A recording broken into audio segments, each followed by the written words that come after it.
Liandre Got the Juice.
Liandre Got the Juice.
Liandre Got the Juice.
Glad you chose to stop by the channel today.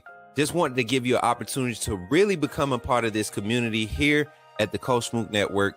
We like to call ourselves the AAA family. The AAA stands for authenticity above all. We just want to give you an opportunity to become a part of this community because we're growing and we're doing something special here as a fan base, not just for Alabama, but the fan community as a whole. We're creating an environment where it's safe to be yourself, be authentic, and meet people who share the same passion you share, whether it's for the same team or not. You can do this by becoming a member of the AAA family and earning your birth certificate, as we like to call it. You simply start by just clicking the link provided to you by one of the moderators in the chat, or it'll be pinned to the top of the chat. Click that link, it'll bring you to my homepage. When you get to my homepage, make sure you hit the notification button and turn on all notifications. Understand that there are multiple ways to support the channel, and each level has its perks. You can go through and read each perk. As we continue to grow, new perks will be added to each level. One thing we would like to highlight that all AAA members are greatly appreciated. It does not go unnoticed that you have taken time and hard-earned money to support this channel. Once you join, YouTube is going to ask for some payment information, and make sure you monitor your subscription dates. Also, if you really want to get interactive with the community and find out what's going on, think about joining our Discord family. This is where you can get into all the fan talk of the community, and also there are networking opportunities. Please be mindful that there are rules and that we expect everyone to treat everyone with respect. Also, if you're looking to partner with Coach Smook Network or sponsor, please hit us up at coachsmooknetwork@gmail.com, and our staff will get back to you in a timely manner. I'm your boy, Coach Smook of the Coach Smook Network, and I thank you for supporting this channel.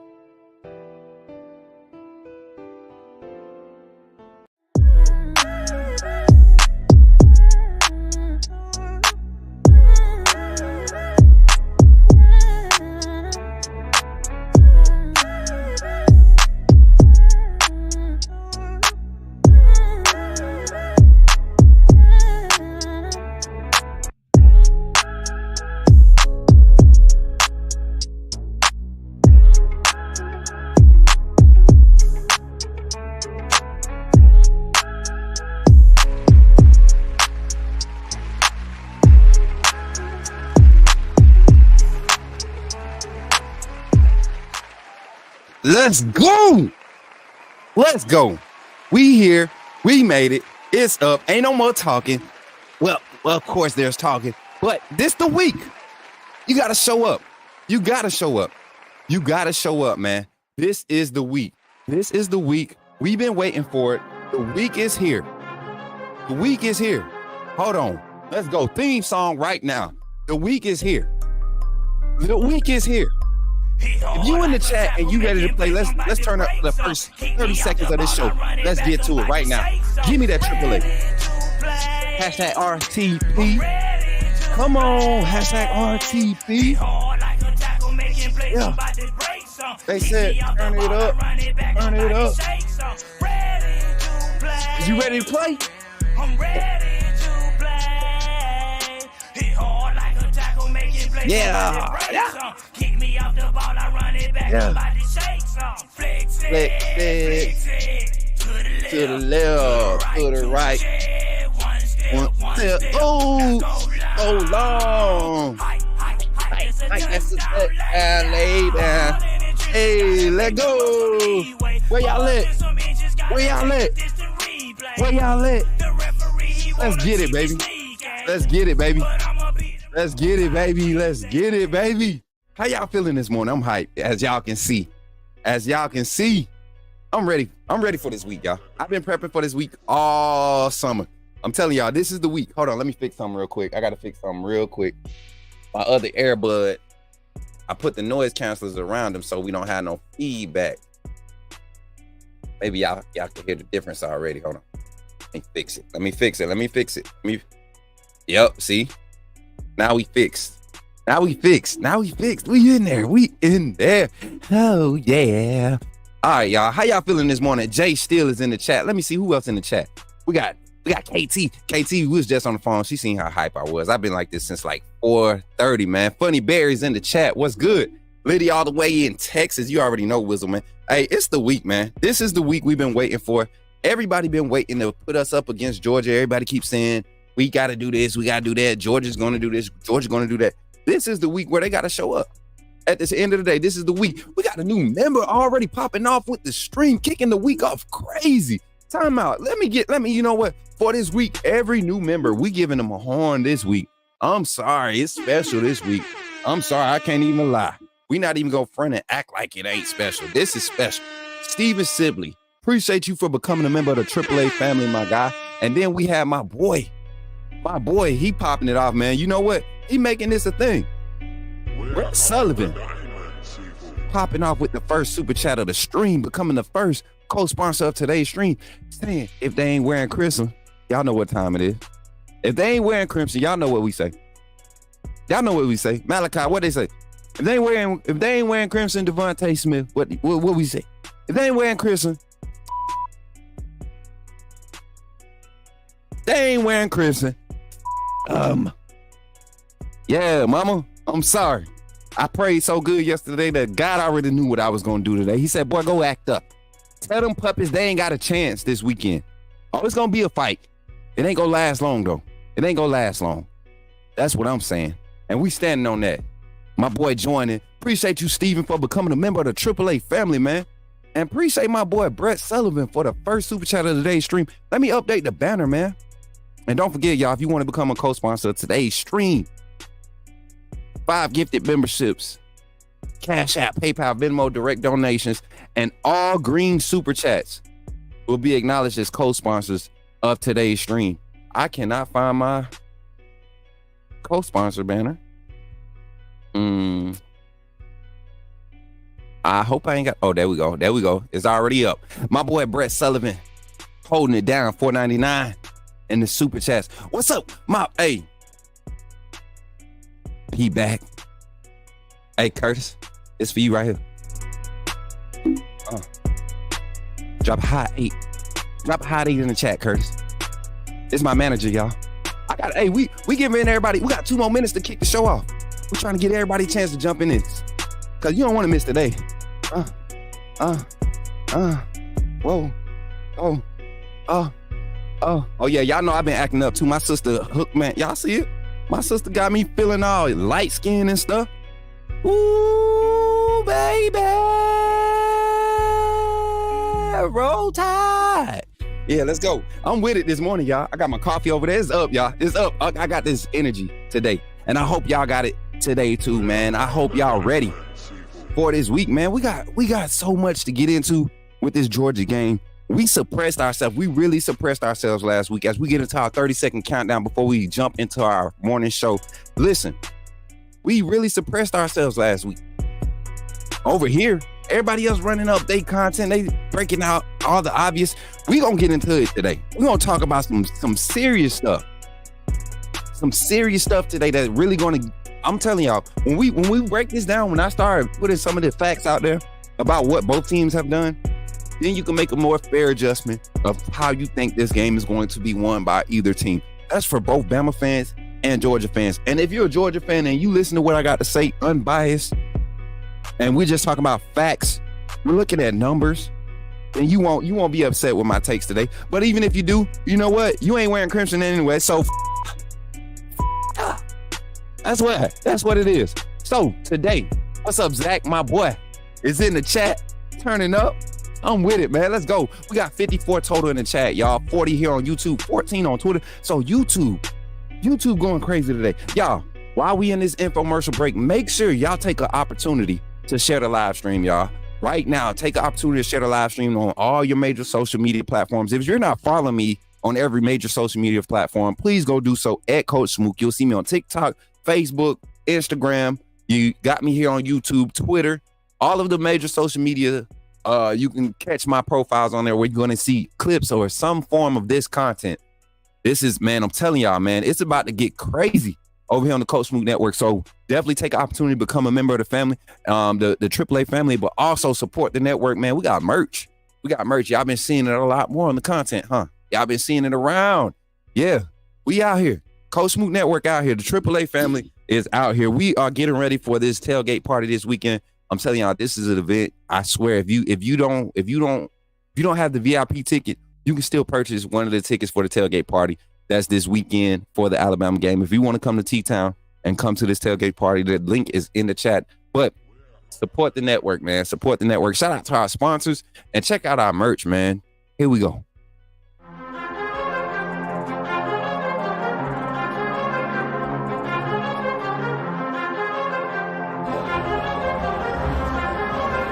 Liandre Gottate Giusto.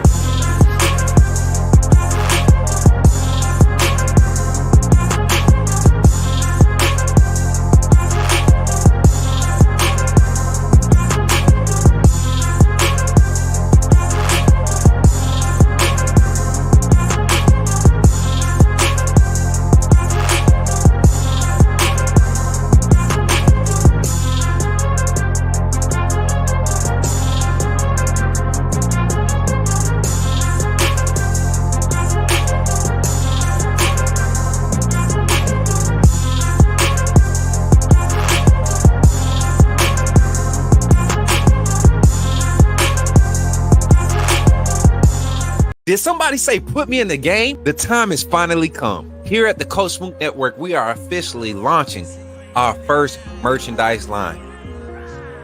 We will have a lineup of t-shirts, long sleeve shirts, sweatshirts, and hoodies available, with more items to come in the future.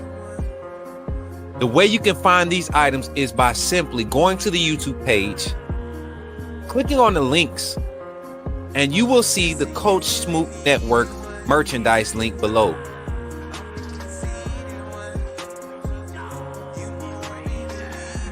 Or during our live stream, type in the chat !merch, and you will see the link come up.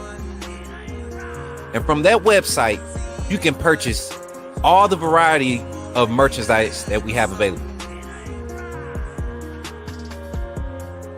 Don't wait too long. Don't wait until it gets close to the end. Coach Smook Network is growing fast, and I'm glad to be a part of what we're building here. Thank you for your support, and go get your merch, man.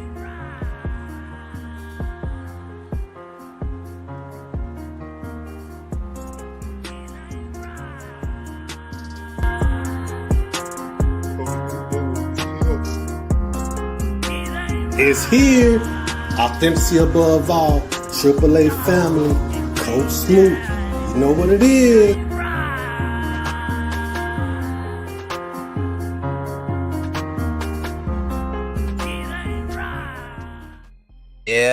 Yeah. Listen. We had to bring the Rico beat back for today, man. Listen, shout out to my boy Rico. Shout out to Dooley Gang the fam. Man, listen, we got so much attached to the Coach Smook Network. I'm so blessed, right? I'm so blessed because y'all hear this. Y'all be hyped with Dooley Gang show. Y'all be hyped. Do you hear this? Ooh, it's time to lock in, y'all. So let's lock in, man, here on the Coach Smook Morning Show. I'm excited to be here this morning. Hopefully you all are excited to be here. I thank God for another day. Definitely want to give an honor and praise to the Lord, man, for allowing me to be here, man. Allowing me to be here another day. I'm grateful. I'm thankful. Man, I can't wait until we get into this show. What's up, Pastor B? Good to see you back in the chat. Man, take a member, join the take a chance to become a member of the family. Pastor B, I know you be busy, but you know, this round time of year where things kind of get to slow down for you. So come on, become AAA. Bring it on home, Pastor. Bring it on home. That's my pastor, y'all. That's Pastor B, man. Got to meet him at 8A2, man. It's a lot of people I got to meet in this community, man. I can't wait till Friday. We're gonna have some more. My family is in the chat this morning. Don't forget, we got a calling segment coming up after my little morning breakdown. Listen, this week, Alabama versus Georgia. We've been talking about it. It's been the talk of the town before it even became this week. So, let's just jump into it. Y'all already know. I've given y'all my prediction, my score prediction. I'm sticking to it. I'm feeling like our defense is going to shock the world. Everybody's worried about the offense. But if we be honest, our defense has controlled this series against Georgia. The defense has gave us many opportunities to win those close games every time we've played Georgia. And that's because we've had either offenses that ended up having major injuries, or they just sputtered because The scheme, athletically, we matched up. Georgia matched up with us. Well, now, coming into this season, and I'm looking at this from just a broad view to open the show up, right? Now we're bringing it into this season where you have a system, right? You have a new system being in place with Alabama, a whole new scheme on both offense and defense. Not necessarily a new scheme on defense, but a new look, right? And a new concept, right? More aggressive style of defense, right? The vision coverage scheme is looking like a top tier scheme right now, the way that it's being coached with Kane Womack and his defense. We have not given up more than one touchdown a game this year. And I think Georgia has been doing a lot better as far as their statistics, but look at the competition, the level of competition that they're playing. Which one of those offenses, realistically, in the first 3 weeks that they've played, which one of those offenses are going to finish top 25, top 50? We know we sure as hell know it ain't Kentucky. We see what Clemson is doing, how they're struggling with no passing game with that quarterback. And then Tennessee Tech, my God, why did y'all even come on, man. Come on. Get some of them worthy Sunbelt opponents up in there. If you're gonna have a cupcake game, at least make it a solid one. Get you a Western Kentucky in there. Get you an Old Dominion. Get you a Liberty. You know what I'm saying? Get you an App State. Why y'all running from them schools? Them schools will show up. Them schools will show up to play Georgia. I believe it. I firmly believe it. But that's neither here nor there. We're here now, and we're talking about a total change up as far as the philosophy of how you have to play the University of Alabama football team. And Georgia fans, they keep talking about we lost Saban. And I want Alabama fans to understand this. Losing Saban to retirement was probably the best thing. Probably the best thing that could have happened to the University of Alabama in this new age of college football. And what college football is evolving into, Coach Saban retiring was the best thing that could have happened to us because, yes, we probably would have won another recruiting class. We would have had another strong recruiting class. What's up, Waves World? I'm gonna need you to get that membership badge picked up, boy. Where you been at? We need you to call into the show. We miss you, brother. That's one of the originals. He a real AAA right there. Way be in and out, the host, man. But listen, what did people think was going to happen with Coach Saban? Did y'all think Coach Saban was going to coach till he was 75? Did y'all really think Coach Saban was be able to make it to 76 and really be effective and connect with young men and tell them what's going to help them go to the next level in life with the way that life is changing, that society is changing? No. Simple answer, no. So because of that, we saw him retire. Say what you want. The game caught up with him. The game catches up with all of us. If the game didn't catch up with us all, then Emmitt Smith, Barry Sanders, Walter Payton, Peyton Manning, Tom Brady, all the greats that have retired, they would have never retired because the game would have never caught up with them. Right? Facts, Zach coming in. Listen, Zach coming in here. He and it ain't even, I didn't even say it, but you made it plain and simple for me. You getting a horn today. I'm giving horns out. You get a horn. But that's going to get the first horn of the day. So with that one, man, that's just the basis of it. Kirby and this staff are preparing for a whole new scheme that they have yet to see the fullness of. If we're being honest, let's be honest. Let's talk about the Alabama playbook, both offensively and defensively, right? Not just offensively. Everybody loves to focus on our offense, but offensive and defensively, I think me personally, offensively and defensively, I think we won these games with enough spread and enough margin to have showcased maybe the front and maybe 2-3 paragraphs of the second page, the back of the page, on the second page 2. I think we probably went that far in our 12-page playbook, right, of the season. And I say 12 pages because every game you want to see something new. And the new things that we're seeing with our offense are so effective that we don't have to use the full page. It's like you get so good in a chapter that you like, boom, wait, the chapter over with already? Dang, that was good. I read that much on 4 paragraphs? Wow. That's what it is with Alabama's team right now, especially the defense. I'm gonna tell y'all right now, the defense right now they're overachieving what I expected. I expected this defense to at least have given up, at least two big bomb touchdown plays by now. With Western Kentucky, their air raid offense The USF Bynum, you see how he tested Miami through the air and on the ground, right? Also, another school, we just played Wisconsin. Wisconsin had Tyler Van Dyke. If he had stayed in the game, I believe our defense looks even more elite and more dominant because of how we prepared to scheme for him. That second quarterback, when he got in, he got a little lead weight on us. I don't think we were prepared for him personnel wise, right? He provided a different touch. But you know what I did see from this Kane Womack defense? Immediate adjustments on the next drive. Y'all, I'm telling you, Georgia, UGA fans, I hate to do it to you, but y'all got something coming this week. You know what? I don't even hate to do it to you because y'all been talking all off season about how we ain't got this. We done lost Caleb Downs, this, that, and the third. Y'all thought y'all was going to get Caleb. Y'all got T-Rob over there calling his bullcrap defense that's underperforming. Whatever defensive line pressures and slants y'all sending, trash. Kentucky handled y'all. I can't wait to see Jaden Roberts and Tyler Booker they ready. Parker Brailsford gets to show up. This is his opportunity. This is the game that will solidify me if Parker, Elijah Pritchett, and Caden Proctor are locked. As a matter of fact, no, I'm not even gonna be tough on Caden because he played great against Georgia last year. He played against two. Was it one or two? How many defensive linebackers went first round for Georgia last year? Draft picks. He played against 2 draft picks last year from Georgia. Caden Proctor. Don't matter what round. Two quality draft picks. You go to Georgia, you're a defender, you're on that field playing in the SEC championship, you're a quality prospect. Caden Proctor, as a true freshman, handled his business last year in that Georgia game. I don't care what you say. And he struggled at times throughout the season. But my boy showed up and showed out.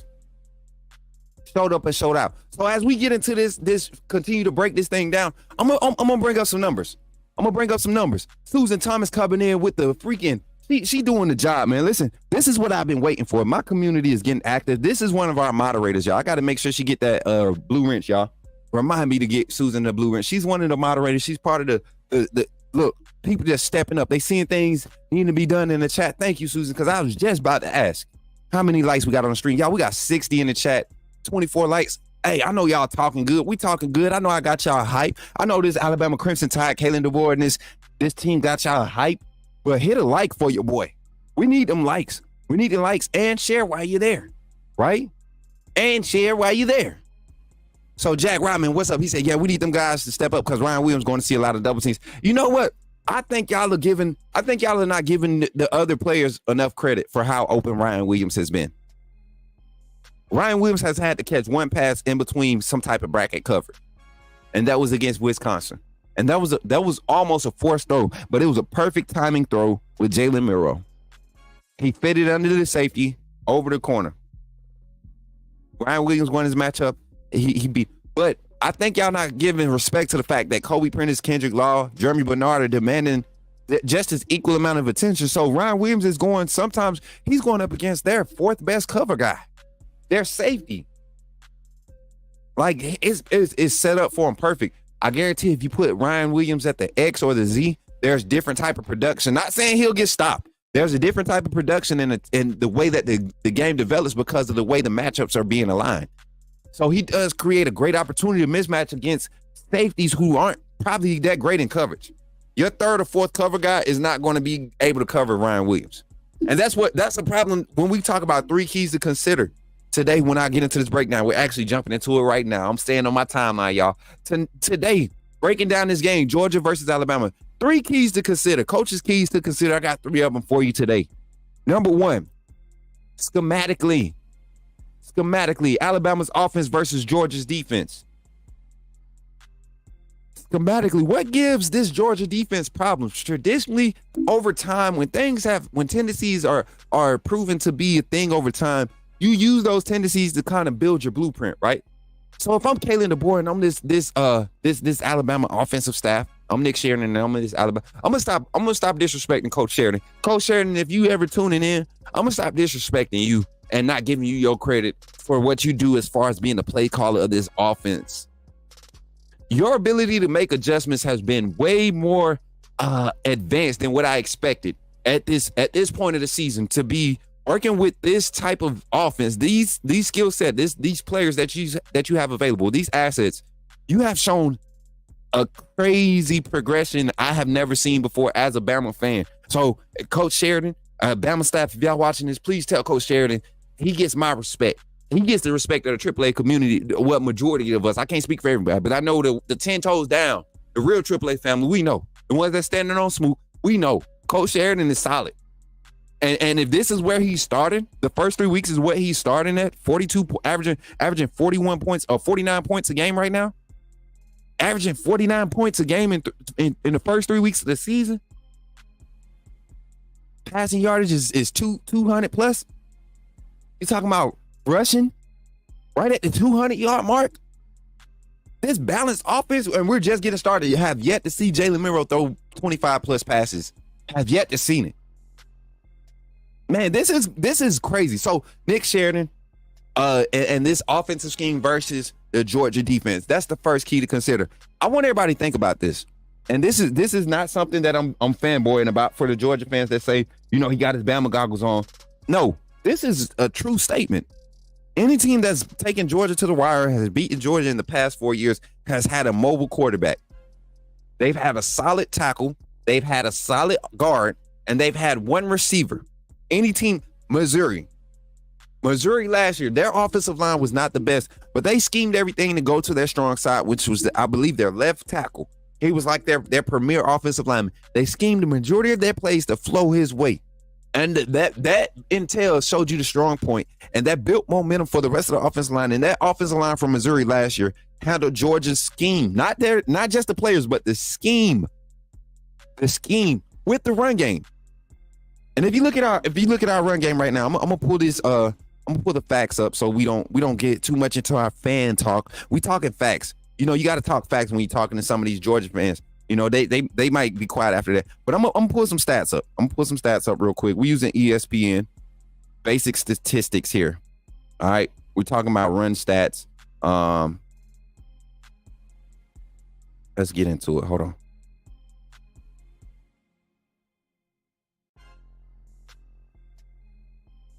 Let's get to Alabama.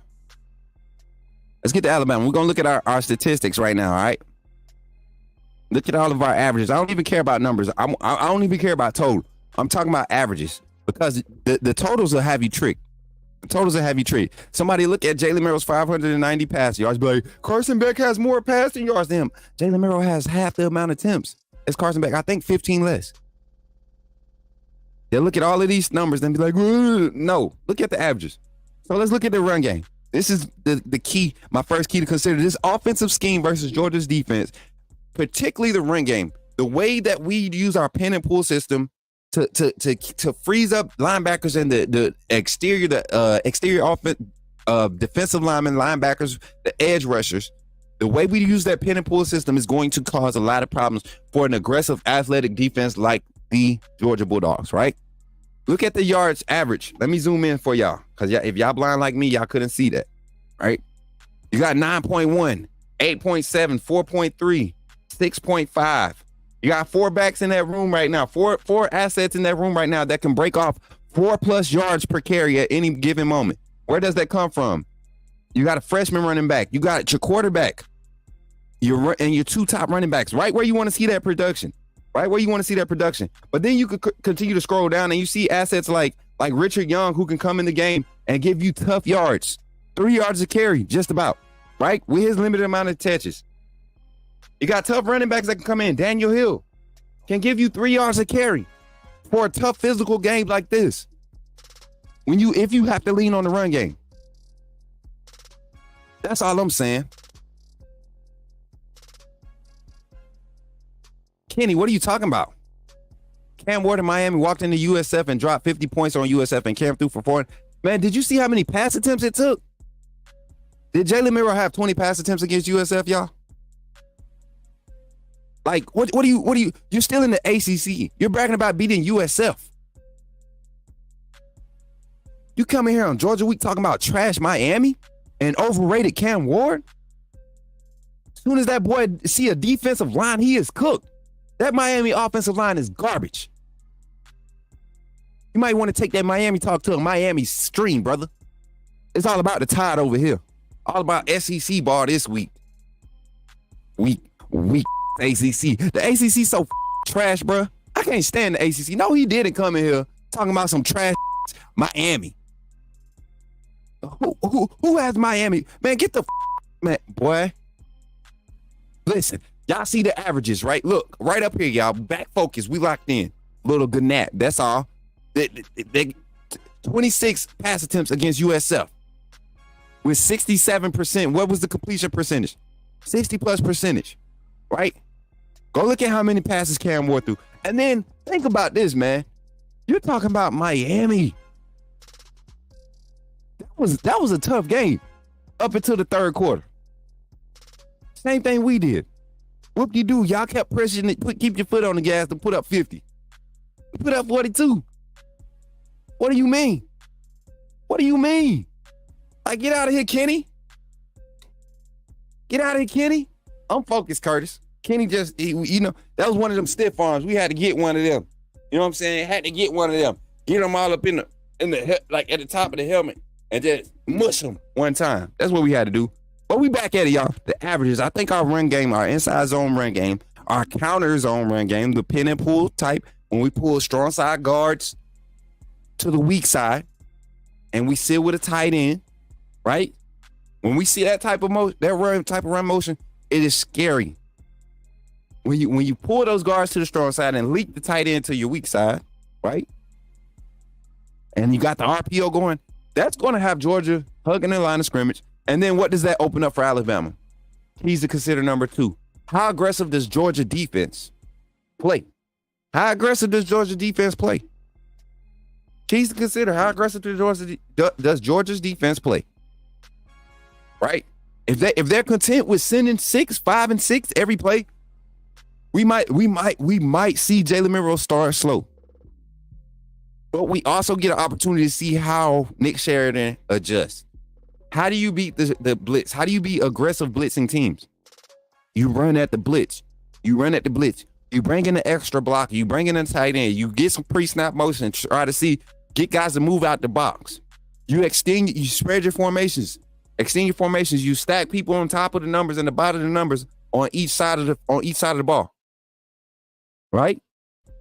And if they don't go out there and play honest with it, then you got your true checkdowns. You got your quick screens on the outside. You use extensions of the run game with the quick screen game. You run your halfback screens out. Your what they call it in NCAA, your jailbreak, your screens.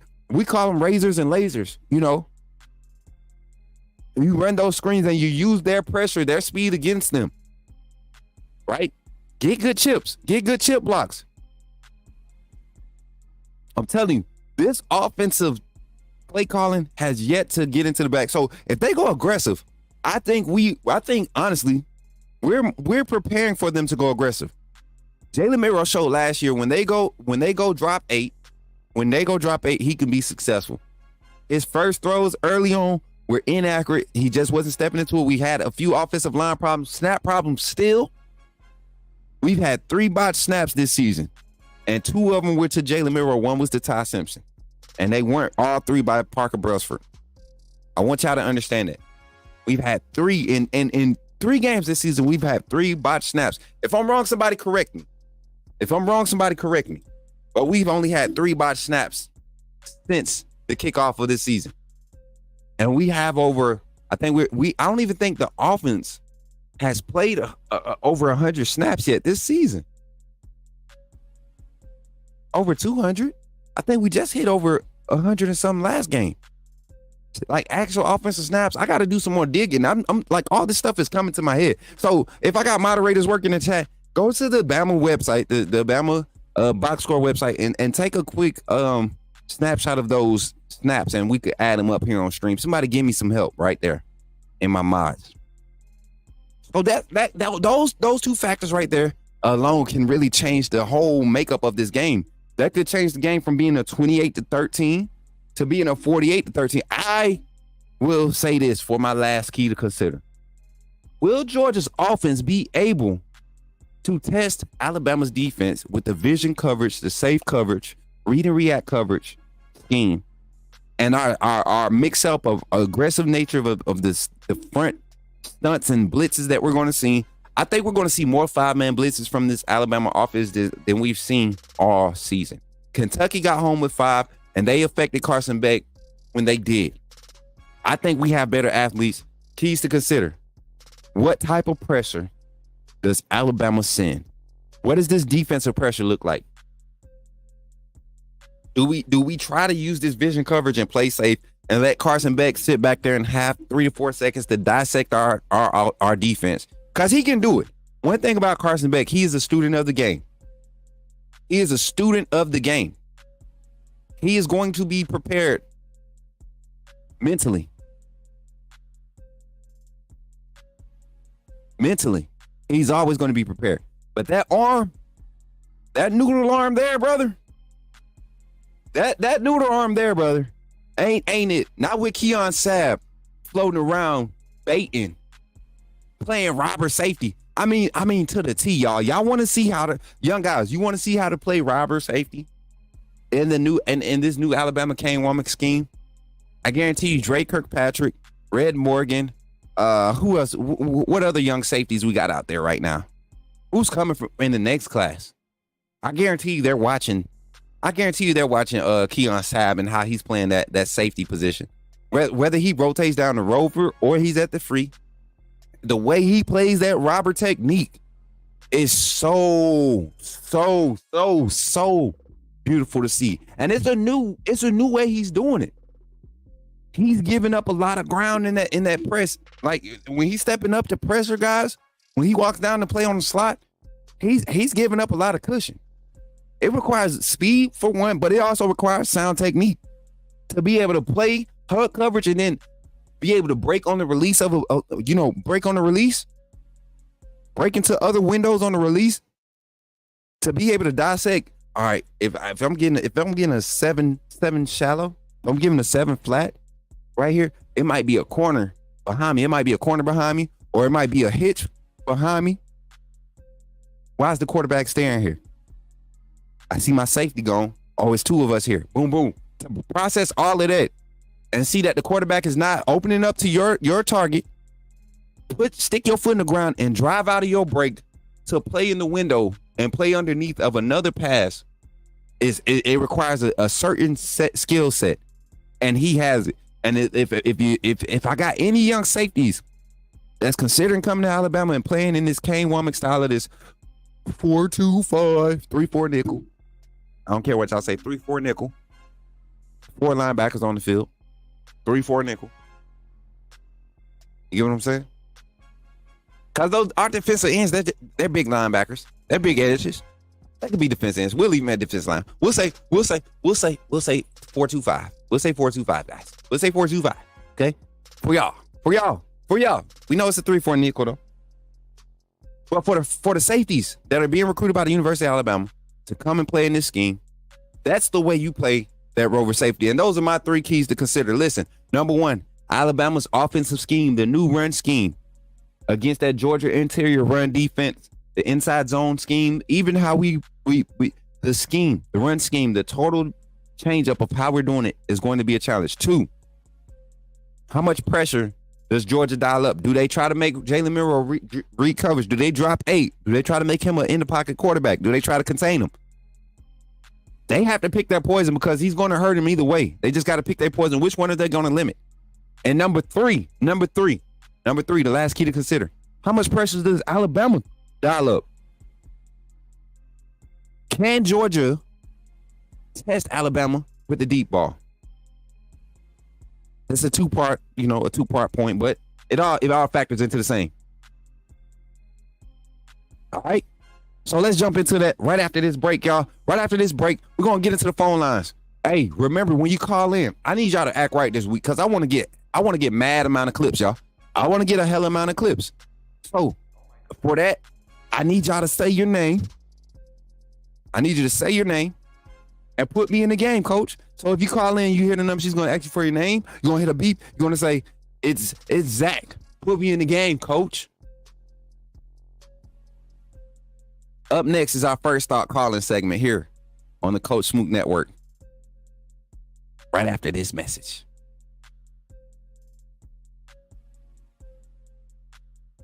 Glad you chose to stop by the channel today. Just wanted to give you an opportunity to really become a part of this community here at the Smook Network. We like to call ourselves the AAA family. The AAA stands for authenticity above all. We just want to give you an opportunity to become a part of this community because we're growing and we're doing something special here as a fan base, not just for Alabama, but the fan community as a whole. We're creating an environment where it's safe to be yourself, be authentic, and meet people who share the same passion you share, whether it's for the same team or not. You can do this by becoming a member of the AAA family and earning your birth certificate, as we like to call it. You simply start by just clicking the link provided to you by one of the moderators in the chat, or it'll be pinned to the top of the chat. Click that link, it'll bring you to my homepage. When you get to my homepage, make sure you hit the notification button and turn on all notifications. Understand that there are multiple ways to support the channel, and each level has its perks. You can go through and read each perk. As we continue to grow, new perks will be added to each level. One thing we would like to highlight that all AAA members are greatly appreciated. It does not go unnoticed that you have taken time and hard-earned money to support this channel. Once you join, YouTube is going to ask for some payment information, and make sure you monitor your subscription dates. Also, if you really want to get interactive with the community and find out what's going on, think about joining our Discord family. This is where you can get into all the fan talk of the community, and also there are networking opportunities. Please be mindful that there are rules and that we expect everyone to treat everyone with respect. Also, if you're looking to partner with Coach Smook Network or sponsor, please hit us up at coachsmooknetwork@gmail.com, and our staff will get back to you in a timely manner. I'm your boy, Coach Smook of the Coach Smook Network, and I thank you for supporting this channel.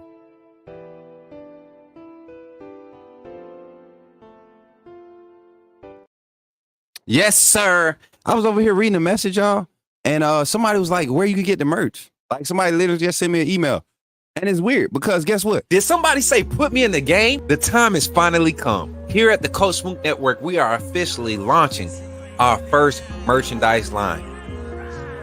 We will have a lineup of t-shirts, long sleeve shirts, sweatshirts, and hoodies available, with more items to come in the future. The way you can find these items is by simply going to the YouTube page, clicking on the links, and you will see the Coach Smook Network merchandise link below.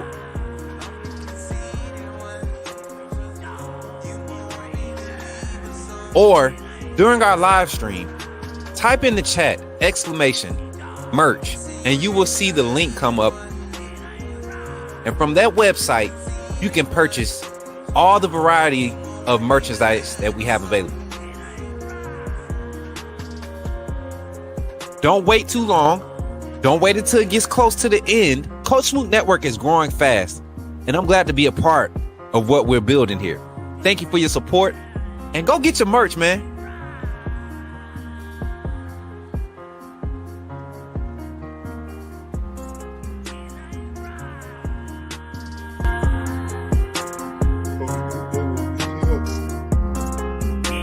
It's here. Authenticity above all. AAA family.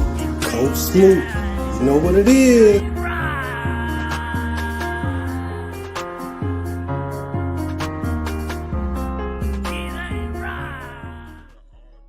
Yeah, let's get it, baby.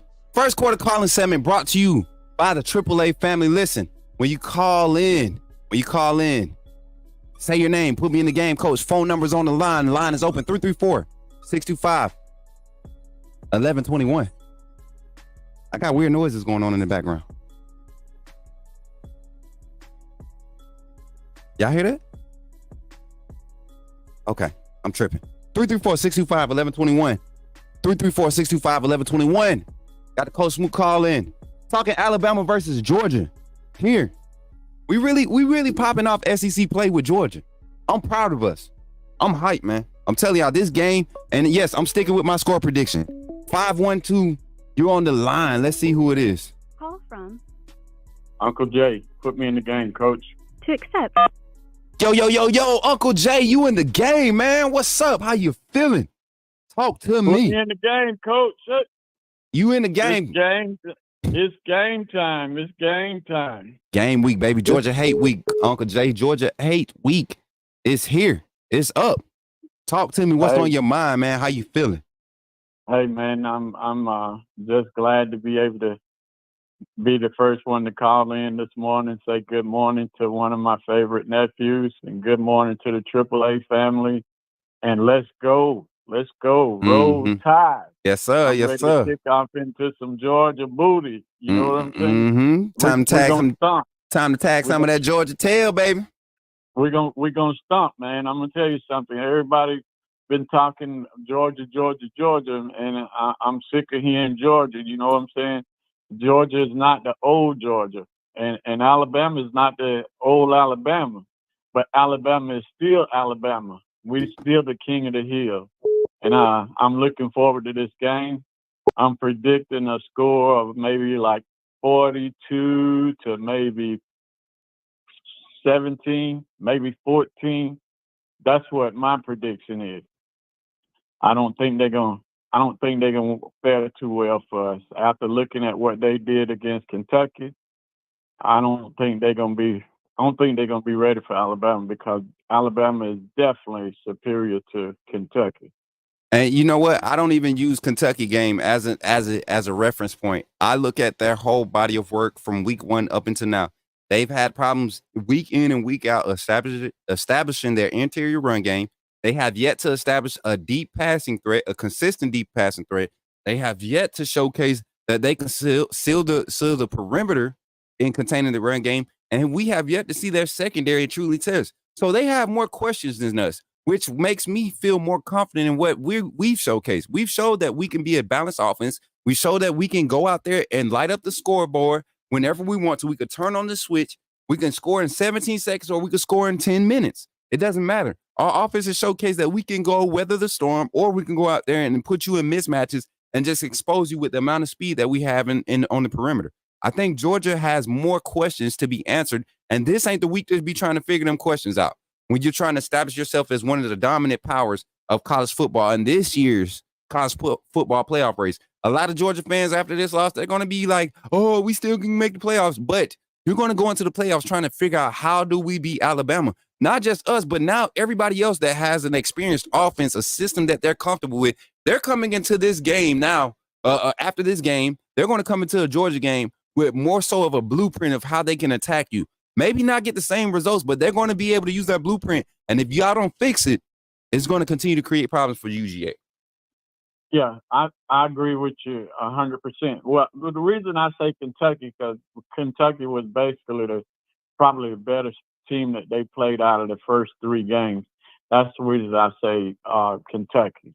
But I agree with you what you said about how they really haven't gotten their act together so far. You understand what I'm saying? Yeah. But, I mean, it's a little bit late for them to try to get their act together, because this weekend, it's game on. You know what I'm saying? It's right. Game on. And it's time for them to come out there and lace it up and take this ass whipping like I know we're going to give them. You understand what I'm saying? 100%.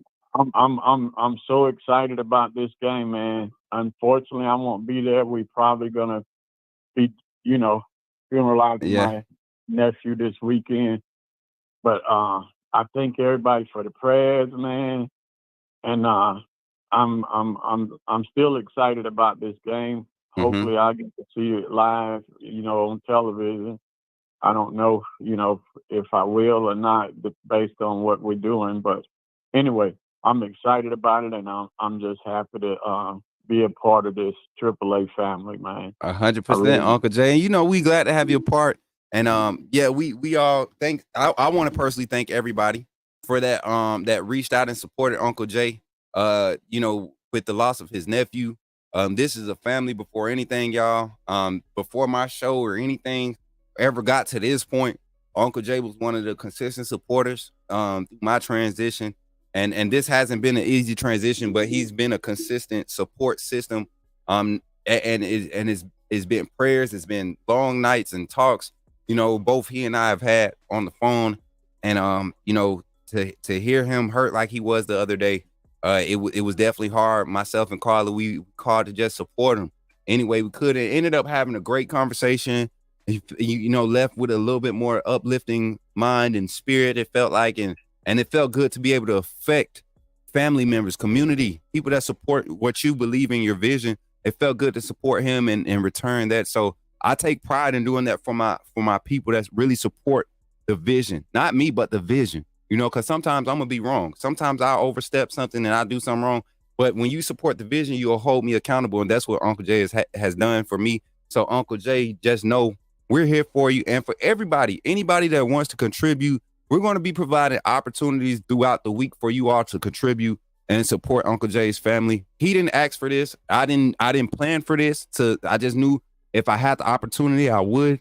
We've been put in a position to be able to support. So we're going to have Uncle Jay provide us some form of payment right here on the network.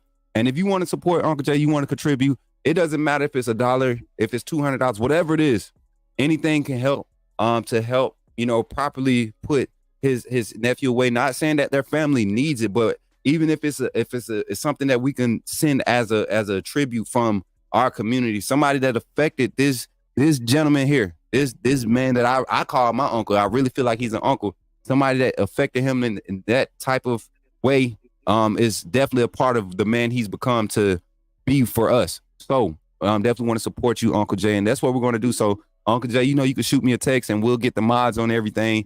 And that's what we want to do. That's what we want to do for you, Uncle Jay. Yeah, I'll say this. I mean, I'm not saying this for any sympathy, but, you know, because of his medical issues, no insurance company would insure him. So we having to, you know, do fundraisers and that's stuff the country like we that. live in, man. That's the country we live in. You can't even properly bury your family member without going in debt. That's sad, man. But, we gonna make it happen, though. You know what I'm God saying? got us. But I appreciate you, man. I appreciate your help. You know, with you trying to help me get my little stuff off the ground. And I'm gonna get off here so somebody else can get on here. But I want to go off on a good note, man. Yes, sir. I'm excited about this game, man. I'm trying to stay pumped up. Yes, you know sir. what I'm saying?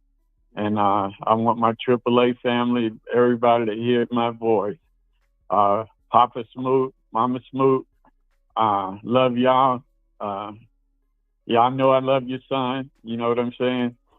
We all family, okay? And AAA, we all family. Roll Tide. Roll Tide, Uncle Jay. Much love, man. All right. Yes, sir. Yes, sir. Shout out to Uncle Jay for calling in, y'all. Here on the Coach Smook Morning Show.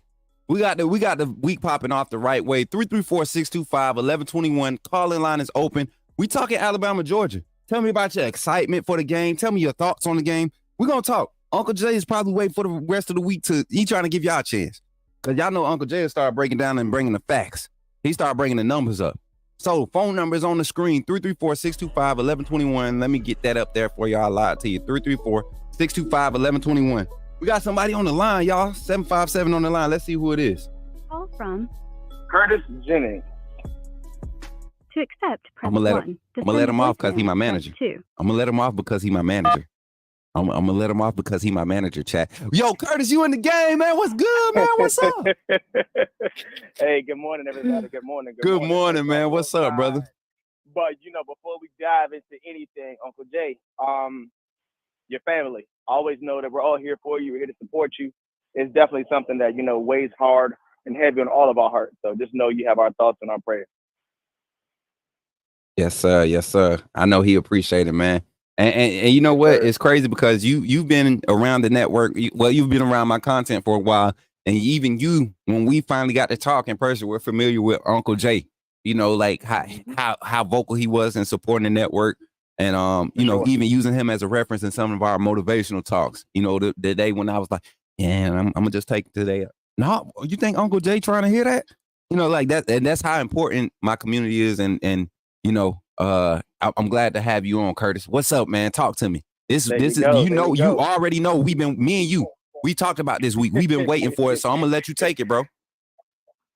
Well, brother, you know how they say, you know, we look at all of the games that we played so far. you've kind of seen the team come into their own. But as one would say, you see Georgia and you see the games that they play. Let's be serious. Do you really think Callin DeBoer has opened up any of his playbook? As much as craziness that he did last year with Michael Penix and the rest of his squad, do you really think K. Womack has shown you anything? No, because they understand if we get through these first 3 weeks, we're going to blow team out wholeheartedly. But do you really think we're going to show you the entire playbook? We're going to throw the whole kitchen sink at you this week. We don't see no motions, no switches. You haven't seen Jalen Milroe really get into his bag. Then on the back end, look at Georgia. I don't see no Brock Bowers. I don't see no backup tight end. That's the problem with Georgia right now. Travis Etienne, they love him. If you stack the box, who are they really throwing it to? Are you trusting that Keon Sabb and our defense isn't going to get over the top? That can't compete like that? So I'm sitting here looking at this game, not comfortable, but saying you don't have the Jimmies and the Joes that you did last year that got y'all to where y'all are. Because look, Brock Bowers missed some games last year, if I'm correct. Mm-hmm. They sputtered in those games. Heavily. Now you don't have them. You don't have them. Period. You don't have McConkey back there as well. So then my question is, well, they're very, let's say, just run heavy team. That's why Kentucky said, you know what? We know how to get this. You take the passes over the top for them. What are they hitting you with? If ETN doesn't run for no more, let's just say I'll call it a spade. I'll give him 60, around 60 some yards. It's our game. Easy as that. Because what else do they present to you that you haven't seen and said, oh, man, Alabama can hit you in a million different ways. If you take Ryan Williams out, Kobe Prentice. See, you know, you got CJ out there. You still got Dupree that hasn't done nothing. You got Odom. Then you got two running backs that are going crazy right now. Mm. And then we're not even saying, how did Jalen win the game last year? Slow the game down. Let me use my legs to get me where I needed to go, right? Tell me in the long run, look at LSU. They were talking about it this morning with Jaden Daniels. They said he just didn't have a defense. How did we beat them last year? Jalen said, you know what? I'm going to take this game over real quick. Everybody goes, oh, we're just going to play for him. Jalen runs to create passing lanes, not to really say, Jalen, run this in from 50 yards. Come on now. And you know what's crazy, Curtis? You said a handful in that opening statement. As we acknowledge everybody in the chat, appreciate everybody for pulling up. We got a lot of people in the chat today, y'all. I don't know what the buzz is, but keep it going. Keep it going. Hey. Buy that Coach Smook merch, y'all. Y'all out here playing. Y'all out here playing games. I need to see everybody in this chat. They need a shirt, a hoodie, a pin. Y'all better get something in this chat. Hey, listen, I got to see my guy run these numbers up, y'all. We can do way better than this chat. And we can all afford. Hey, look, I'm going to blame myself. I'm not green yet. I will be. Hold on. Got a couple bills to pay. But, y'all, get out here and buy this merch. Nothing looks better to a content creator than when they see you walking around. You ain't got to say nothing. That's like I walk by in the store. I see somebody wearing the Alabama gear. I roll tide. It should be as simple as that. Hey, Coach Smook. That's what we gonna start getting around here. Hey, man. So y'all buy that merch. Buy that merch, man. Buy the merch, y'all. Buy the merch. Yes, it does do me some good. Like seeing my brother walk around in the crowd last week with that merch on for the Friday Night Lights game. It did something. And people like parents, where can I get one of those shirts? I'm taking pictures with their sons. And it's like, where can it's crazy, man. I challenge AAA. And listen, this is how stuff grows for real. Hey, let's get one of these Coach Smooks on College Game Day. Let's let them pan over and we be like, hey, there go right there. There go right there. Hey, listen, Pay State doing it, right? Hold on. Everybody else doing it now. Hold on, Curtis. Hold on, Curtis. I'm gonna give you something real quick. I got to give this to him. Because this is my manager, y'all. I haven't talked to him. I haven't given him my game day itinerary, right? Like he requested last week. I haven't given him my game day itinerary yet because me and my team, we had a lot going on this week, but we got it and we're going to have it over today, right, Curtis? Yes, sir. That's right. We got everything squared away. So, okay. But all right. The game day itinerary, Coach Smook Network, as you all know, this is kind of a promo / segue during our phone call. We will be on campus for the tailgate party, as you all know. But if you really trying to show up and represent the AAA family, we will have some of the tailgate party shirts available for sale on site, right there on site. I think we have 8 or 9 extras. So one has already been claimed and paid for. We have 9 extra now that we will have available. If you showing up to T-Town for the game and you want to support and you want to be there, we have a link to the tailgate party. You won't be in the VIP section, but you're gonna see us. You're gonna be with us. We'll sneak you over there too, where we at. But for college game day, myself, my nephew, Mr. Fuller, the Mr. Dooley gang, the fam, we're gonna be in the line to get in college game day behind the gate. We're gonna be there streaming our show, our live kickoff show, while we're there at college game day. So yeah, it's gonna be something different. And if you're listening, if you're rubbernecking, you better beat me there. You better beat me there. Try to steal my idea if you want to. You better beat me there, because if you don't, we cooking, baby. We cooking. And even if you beat me there, you better come on now. We a different type of community. My people show up. My people show up. Hey, if they was able to get a Wazoo flag, hear me out. This is what I'm just future casting. If they could get a Wazoo flag on Coach Game Day, I want to get it to the point to where if somebody hold up a Coach Smook flag, your face gonna be on it. AAA already know what it is. Now College Game Day is Pat McAfee goes, who is that dude? Who's that guy right here? Hey man, that's a AAA family, baby. Because somebody knows it's too easy to wear a shirt. Yeah. Let's get them shirts up on College Game Day. Let's get some flags going. Now people start saying, "Oh, y'all setting y'all mark. Who is this guy right here? We got to interview this guy. Yeah. Who is that? Whose face is that?" That's crazy. But that's just future casting, some stuff that just to put on the management team's radar for a little bit, guys. You know, we don't think for tomorrow. We think for next year already. So but you know what's crazy, Curtis? It's and you're saying something. It's kind of like what this staff is doing to us right now. You know, this staff is literally with the play caller, with the playbook. They just saying, "Hey man, just support it. We got y'all 40 points here, huh? We ain't got into the good stuff yet. Here, just a little bit, because y'all rocking with us. Y'all saying y'all rocking with us, but really rock with us and trust this process. And that's what I see the staff doing, because it's effective, man. This team is confident. They probably wondering like, man, when do we get to really get pressure put on us? When can we unleash it? They want pressure. They don't feel pressure yet. Because think about it, bro. Think about it. Even think about Coach Saban's heyday before he even came to Alabama. Coach Saban wasn't that big of a name, but what did he say? I have a plan. Mm-hmm. Are you going to trust the process? When I come in, are you going to believe in what I'm doing? Mm-hmm. Now look at how many people have been in the NFL. Coach Saban left, just like you said earlier in the segment. He left at the most opportune time. Yes, the best time. If there was a time to give it up, give it to somebody that's just as hungry, got the stat sheet, and that perfect team. Because like means everything. We could say it every week. Do you know how many Georgia people I done seen on my way up there to Athens for a quick little trip? I'm wearing Bama everywhere I go. It don't even matter. They go, Curtis. Hey, man. Yeah. What news? What news? Nope, just me. Yeah. Just me. Oh, what if forget Alabama? Hey, if it ain't Crimson, don't see me. Don't see me in no grocery store. Hey, all these Florida fans down here. Do you? Hey, man, why you got the Alabama stuff on? Because you already know the truth. We set the standard still. Yes. And they have to understand, y'all, guys, chat, just trust the process. Really look at Georgia's offense. Go back and rewatch this Kentucky game. Let's be honest. Who does Kentucky really have? So has Georgia's secondary really been tested? Who do I expect to have a big game? I expect Hale to come out this game hitting on all cylinders. Jalen Hale? Look at Ryan Williams. Jalen Hale. Why? He's a speedster over the top. Jalen Hale not back yet, man.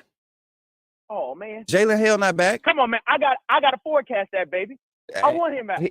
I want him back. They better not. No. They better not bring my boy Jalen back yet. That's too early. Man, that injury he had, that's too early. I want him back. I'll need him back when we see Oklahoma. That's when I want him back. That's want him back that late, because we got playoffs after that. He got Oklahoma, then he got Mercer, then he got Auburn. But coach, put it like this: Jalen Waddle came back early from his, right? He was still could do. I get it. You have think about our starters for right now. Give me all our wide receivers right now. I just want to show something to you. Jeremy Bernard, Kobe Prentice, okay. Ryan Williams, Manuel Henderson, Kendrick Law. Hey, I'm singing the song, my boy. Hold on. Right. Okay. Hey, y'all know that Roll Tide song we got now. That my boy show, boy. I started So, going, so but nah, we got. That's what I'm saying. You don't have to rush them back because you got guys like Rico Scott. That when they get in the game, you see Todd Simpson targeting Rico Scott. When he got in the game first week with Jalen Miro, that was his first read. Rico could have got his first catch from Jalen Miro. yeah, We got a lot of talent. That's Bubba Hampton. I mean, Emmanuel Henderson emerged last week against Wisconsin. Hey, listen.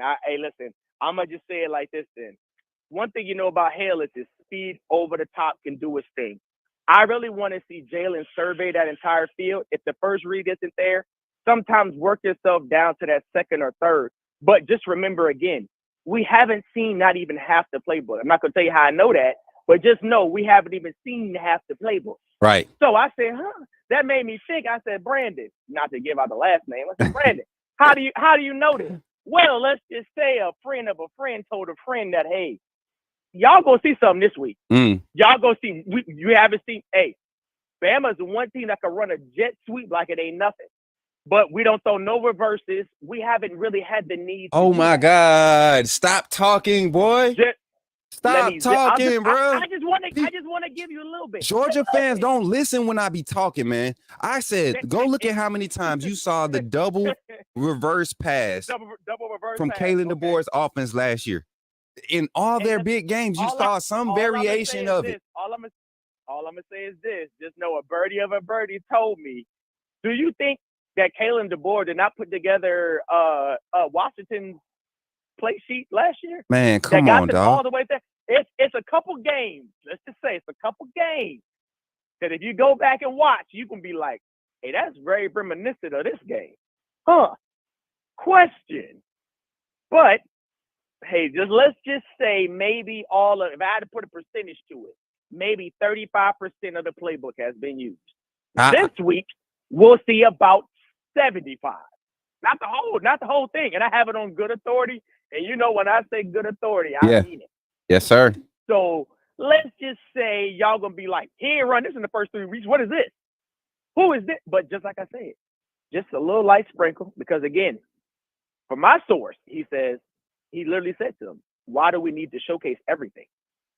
I have to bring new animals into the playoffs. You got somebody always saying, hey man, I know a little more than y'all know. I got to the Natty, just saying I got to the Natty. Mm-hmm. There was no good teams before them into the Natty. Right. But yet he's sitting there. He's sitting there, right? Yeah. So he knows something that we all don't know, but we all as Bama fans are sitting here saying, oh man, have we seen it? Y'all haven't even seen, y'all reading the front page of a nice novel. Just know that. Yeah. Y'all are reading the first 2 pages, the intro. Hey man, my name is this. This is what I do. This is who I am. Y'all, it's about another 355 pages in this book. Yeah. And we, what makes me laugh. you know what's messed up? You know what's sad? Nobody up until this point has been forcing us to speed read. We've been able to read, analyze, dissect, think over it, eat a piece of chocolate, go to the next paragraph. Like, we've really been having opportunities to think about how bad it looks early in this book.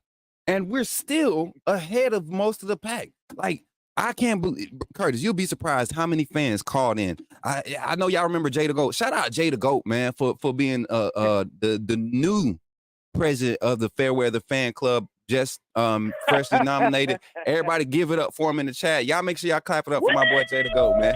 My boy Jay the GOAT, man. We appreciate you. We appreciate you for being your Fairweather as you can be. My boy Jay the GOAT. We love it. Jay the GOAT. Because, hey, Smook, quick stat. How many championships did we win after having 1 loss on the season? I think 5 out of the 6. Okay. 5 out of the 6. So what you're saying is Saban said 4 out of 6. 4.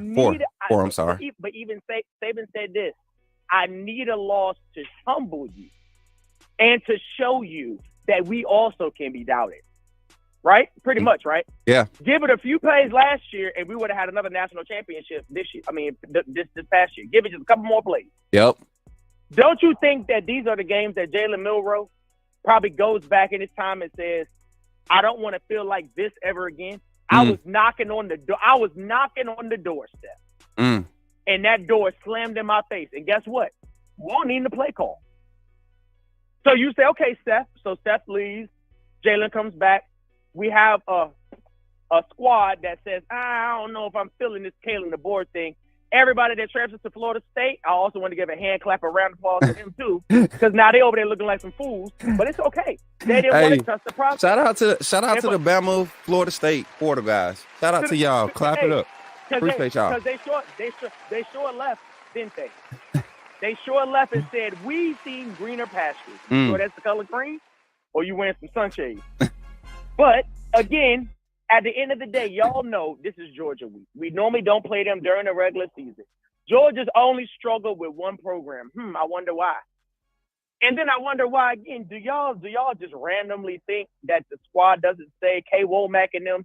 Reason why I love K. Womack, because he comes back after the game and goes, I'm not pleased. I want a shutout. Yeah. So now Womack comes back and says, y'all see that they just barely beat Kentucky. You think y'all gonna play them?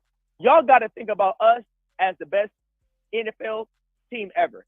Every team's game against us is going to be the Super Bowl. We got to play. We're playing to that standard. Jalen says, listen, I know what I got to do. Defense says, I know what we got to do. You don't think, like I said, and Bach and all of them back there, Sam, that is a national champion, says what? I ain't staying with them. I want to put my foot in the ground and really make a name for myself. Could have stayed at Michigan, came to us and said, I'm going to teach all of y'all. You got all of our guys that say we need to do what needs to be done. So to me, it's a quiet confidence, because I say any game, you got to lace them up. I've seen the worst teams beat the best teams. Like Saban said, inch to a 10 horn. Why? Because we didn't think we would lose to them. You got to come into that game. Am I right? Think about it. You right. Am I right? You right. You got to come into the game focused. Jalen Murrow says every week, man, I'm just trying to go 1-0 this week. That's it.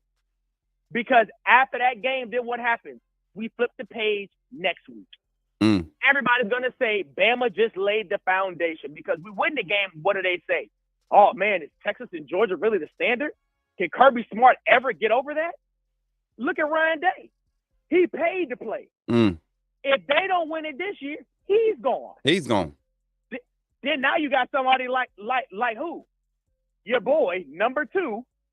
And we ain't talking about Ryan Williams, talking about, hey, man, listen, Bama. Hey, man, I made a mistake last year. Hey, man, can I come back? Yeah. Hey, if you ain't wearing crimson, I don't know. Hey, I don't even see Ohio State winning it again this year. Bro, you know what's sad? You know what's sad? I saw Oregon struggle early, but I saw Ohio State and their quarterback, struggle in that first 2 quarters of their game last weekend. Struggling badly. But guess what? They haven't even gotten to the meat of the schedule yet. That's what I'm saying. And that run game. Okay.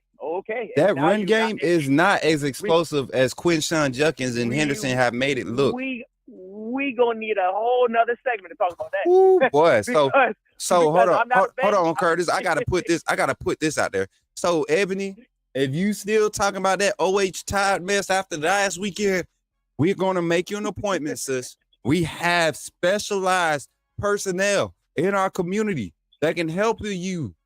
They can help you. Okay? For sure. Roll with the Tide. No more of that OH stuff. Hey, Ev, I'll buy you your merch. Let me know.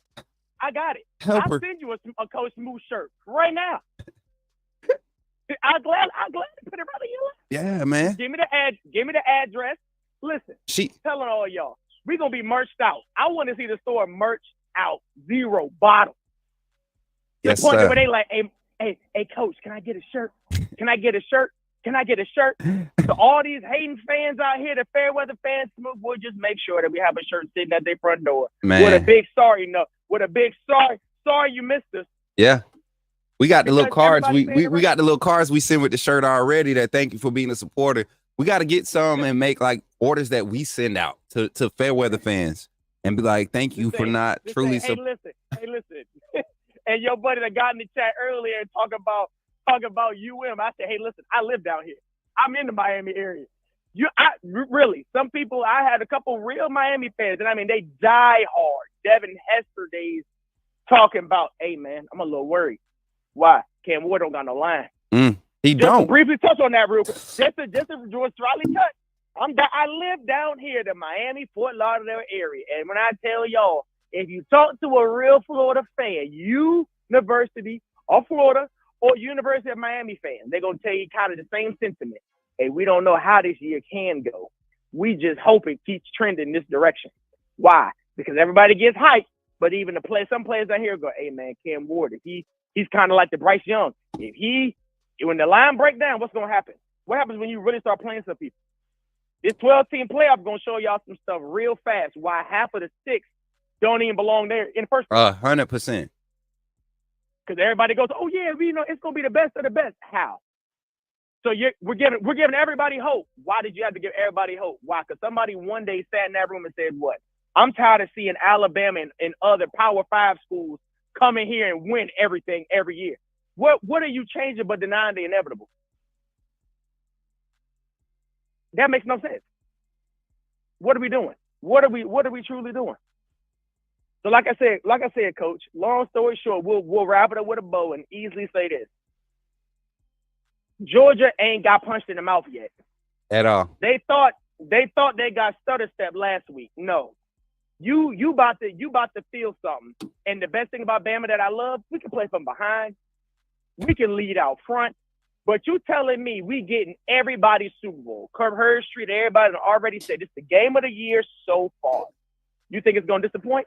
Me? I can see Bama winning by three touchdowns. Because once you, who do they have on the outside that can take your head off like a Ryan Williams, a Kobe Brennan? Nobody. They got, you know what? I will say this. But think about it. Have the staff really pull up their squad? They can't. If they were so solid, why they struggle with Kentucky? Questions that he'd answer. Why? Why did they struggle? Who did they have? ETN, look at them rushing yards that game. Somebody in the chat can say what them rushing yards were that game. So if you make a one-dimensional, what we doing? Now we teeing off on Carson Beck. How fast is that gonna happen? Now you're telling the defense from their defense, hey, y'all haven't even seen but a fraction of the offense for real. Mm-hmm. When you really don't know, like people sleep on Washington. Y'all sleep on this man run game, pass game, in between game. It's about to be a lot more extravagant than people expect. So Curtis, as we wrap it up, we got to transition to the next segment. But as we wrap it up, final thoughts on this game, man. You ain't got to get no final score. We got a call segment later this week. But if you go ahead, put your stamp on your score. Because I'm going 45-17. Final score. 45-17. Coach Smook is 45-17. That's my final score. 45-17. I'm going to snip it just a smidgen, and I'm going to give you a nugget, and I'm going to hang up this phone. Final score, Alabama, 38. Georgia, 10. Oh, that was my first score. That was the game I just played the other night. Hey, here you go. Now you want to know a nugget? Nah, after this, I'm going to just hang up. Smooth right away. I just want y'all to know something. Y'all have not yet seen Jalen Milroe's intermediate passing game, and it's the reason why you have not seen it. Just know it's there. All right, y'all. Roll Tide. Roll Tide, Curtis. Roll Tide. My brother, listen, and I'm going to tell y'all why he said that. I'm going to tell y'all why everybody keep talking about we haven't been exposing the crossers and using that and all that. You want me to tell you why? What used to kill Alabama's defense against mobile quarterbacks? Because we're playing this spy technique with our linebackers, trying to contain the quarterback without committing the defensive backs as assets to support that. What do you have to do? Your linebackers have to play in the curl hook zone area, right? They have to spy in that area. They have to hug the line of scrimmage a lot. They get sucked in. You know what happens when they get sucked in? Your intermediate crossers and pass routes are wide open across the middle. That's why so many times last season you saw Alabama's defense get beat across the middle. Why is our defense getting beat across the middle? Because when our offensive line converges the pocket and the quarterback is able to step up in the middle and the linebackers there who are spying, one is going to be put in conflict. The one that's attacking, he has quarterback. The other is going to be put in conflict because there's usually either a crosser in front of him and a high-low move on him, making him make a decision. If he drops back to cover, he got the underneath that's open. If he goes with underneath, the over top is open. Right across the middle, safety is going to be pushed out with some vertical, some type of seam, something that's going to attract their attention to the perimeter. But the moment we see the QB spy look and it's aggressive, or the one high look, I guarantee you this week, we will see mesh concept, crossers, rubs, all of that be implemented this game. All our offensive line needs to do is give us 3 seconds. Those mesh plays, they're 2.8 second average play. Give me 3 seconds to make a read. Snap, 1,002, 1,003, the ball should be out. And we will see a lot of success this week against the UGA defense. Curtis, you dropped some gems there. Shout out to Curtis. Man, shout out to my guy Marcus McCants coming in with the $5 super chat, joining the co-sponsors of today's stream, saying them comparing Michigan quarterback to Jalen Miro. Laugh, laugh, laugh. Isn't it crazy? Some of the things that you hear from these expert, like at some point, just take the expert off. All of us are analysts to a degree, right? We analyze on a day-to-day schedule. That's what we do. Stop calling these guys experts because they play football. Stop calling them experts because they be so far off with all that they takes, especially the Fox cast. Lord have mercy. Thank God for Mark Ingram. Keeping it real. But shout out to my boy Marcus McCants for the $5 super chat for becoming a co-sponsor of today's stream. Remember, if you want to come a co-sponsor today's stream, 5 gifted memberships, Cashapp, PayPal, Venmo, and all green super chats will get you acknowledged as a co-sponsor of today's stream. Marcus, thank you for being here, and thank you for being a member of the AAA family. Y'all, right after this break, we're going to get right back into the show. We're here at the first half of the show. We're at the half mark of the show. Listen, when we come back, we'll dive into the topic of who are the players we looking for. Like what's the second thought? We talked about our first thought. We talked about the keys to consider. Up next, we talk about who steps up. We're highlighting the key players in the UGA matchup for this Alabama versus Georgia game, y'all. Thank y'all for tuning in today. You're here on the Coach Smook Morning Show. And remember, if you want to become a member of this channel, man, this is how you do it. This is how you do it. You don't want to miss out on the backstage, inside the behind the scenes content when we're doing live streams, interviewing current Alabama commits. Listen, I think I'm gonna be talking with Turbo Rogers this week, y'all. I think we supposed to be linking up Wednesday. I'll be talking to him today, and we'll probably have an exclusive one-on-one sit down in person with Turbo. One of the local. I'm in the area, and I know y'all want to hear about his commitment and all of that stuff. Get a different look, other than what some of y'all still paying for 247 and all these message boards. I promise you, the stuff that matters, the stuff that's legit, we're gonna know. We're gonna know. We're plugged in pretty nicely. So if you tired of paying for all that stuff, if you got legit questions about recruiting, ask somebody in our community. I guarantee you, man, we got resources. I got resources. We got resources. We're grateful. God has gave us resources and we're grateful. Shout out to the 159 total in the chat. We got 80 here on YouTube, 79 on Twitter. YouTube is winning the race today. If you're on Twitter, jump on YouTube right now. We have a ticket to give away for the tailgate party. We have a ticket to give away for the tailgate party. As a matter of fact, the next new member that joins that wants to be in T-Town at that tailgate party, we have a ticket that has been donated to the network, y'all. We have a ticket that's been donated. Listen, it's not by my choice. This person wanted to donate their ticket because some things came up. We offered the refund, right? We offered the refund, but they said no. They believe in what we're doing, and I appreciate them for that because there are the other people that wanted to go. Now, you're going to still have to pay for your own T-shirt, but you're getting that ticket, all right? So, next person to join as a member, you'll be put in a drawing to get this ticket. We'll do a drawing Wednesday. We'll do a drawing Wednesday on our live show, live game day, live game simulation Wednesday night. That's going to be a vibe too. So during this infomercial break, I'm going to run all of these infomercials. Listen, my boy Antonio Russell coming through with the $5 super chat. He said Caleb Downs got 6 tackles in 3 games at OSU. Saab had more than that in the first game. You know what? OSU is nowhere near what they thought they were going to be. And that's what happens when you have, y'all remember when the Lakers put together that all-star lineup with Karl Malone, Gary Payton? They had all the OGs on their team, and it was like they was like 10 years past their prime, but they named That's what happened with Ohio State. They chased a bunch of names, and that's the results they're getting. They're not dominant. They're not elite. They're not going to be. Michigan might beat them because Michigan's defense is still elite, man. Yes, they had a tough game against USC, but USC is playing better. And y'all, to end the show today, I got a special shout out for my homie Jason Watkins of Hall of Fame coaches over there, the Oklahoma supporter content creator, whatever listen, my boy Jason got in his feelings. Y'all remember when my boy Jason, I thought we was cool, Jason.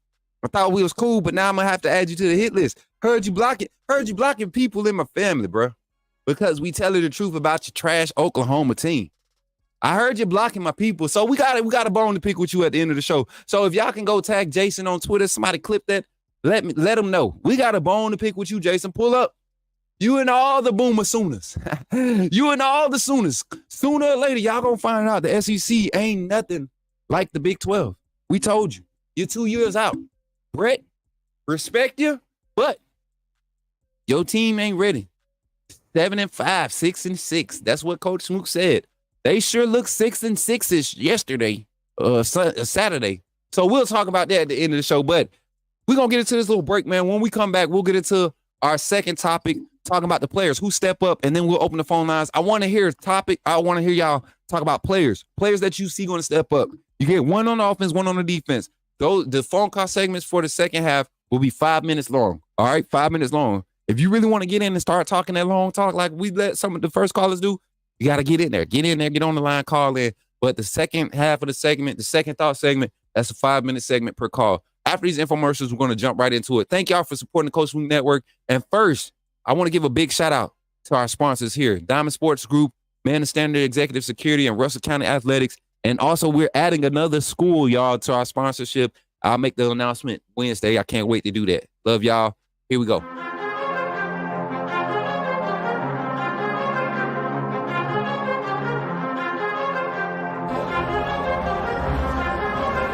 Leandre Gota Tejus.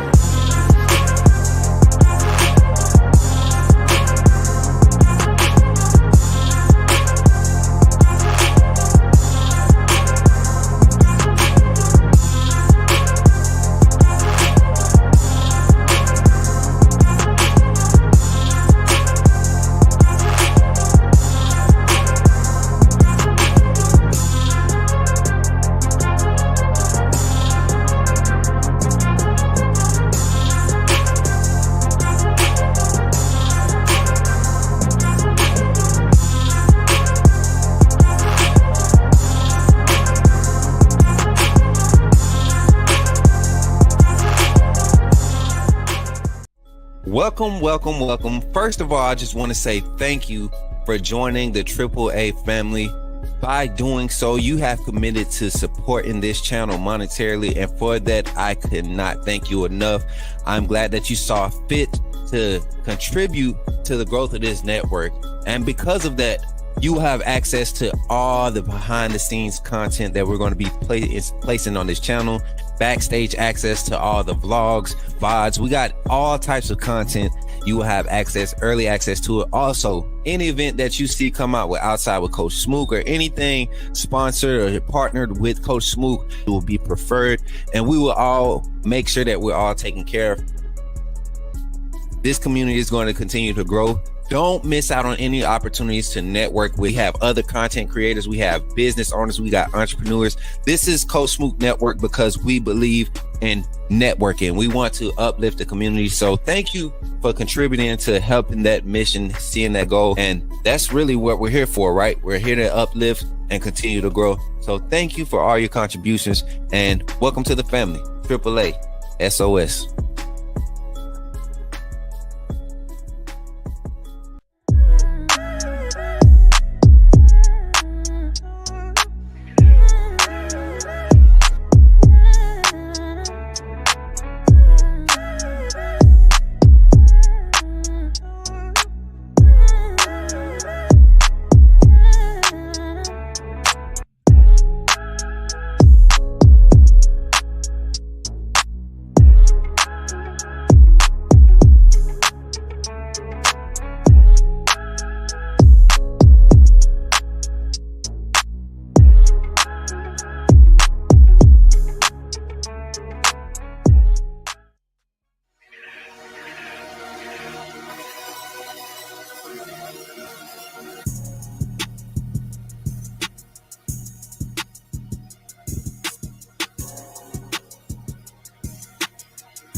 Yes, sir. Hey, shout out to the Tailgate Party Committee. I'm telling y'all, that is an event.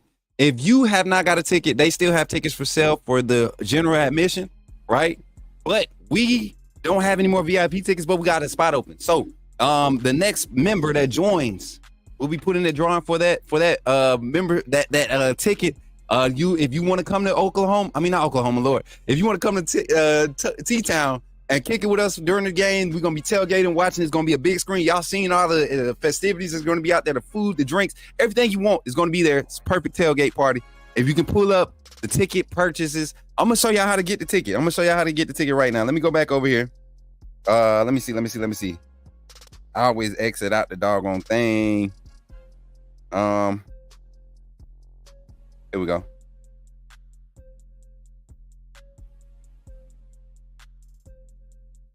There you go. I'm about to pull it back up for y'all. Show y'all the link. So if you come to Eventbrite right here, let me pull this up for y'all. Pull it up right here.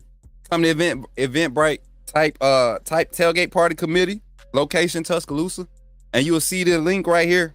This is the link. Not this one, not the VIP. Ain't no, that sales ended. They still got tickets for $75. This don't include no parking now. What you do once you get this ticket is on you, nah. All right.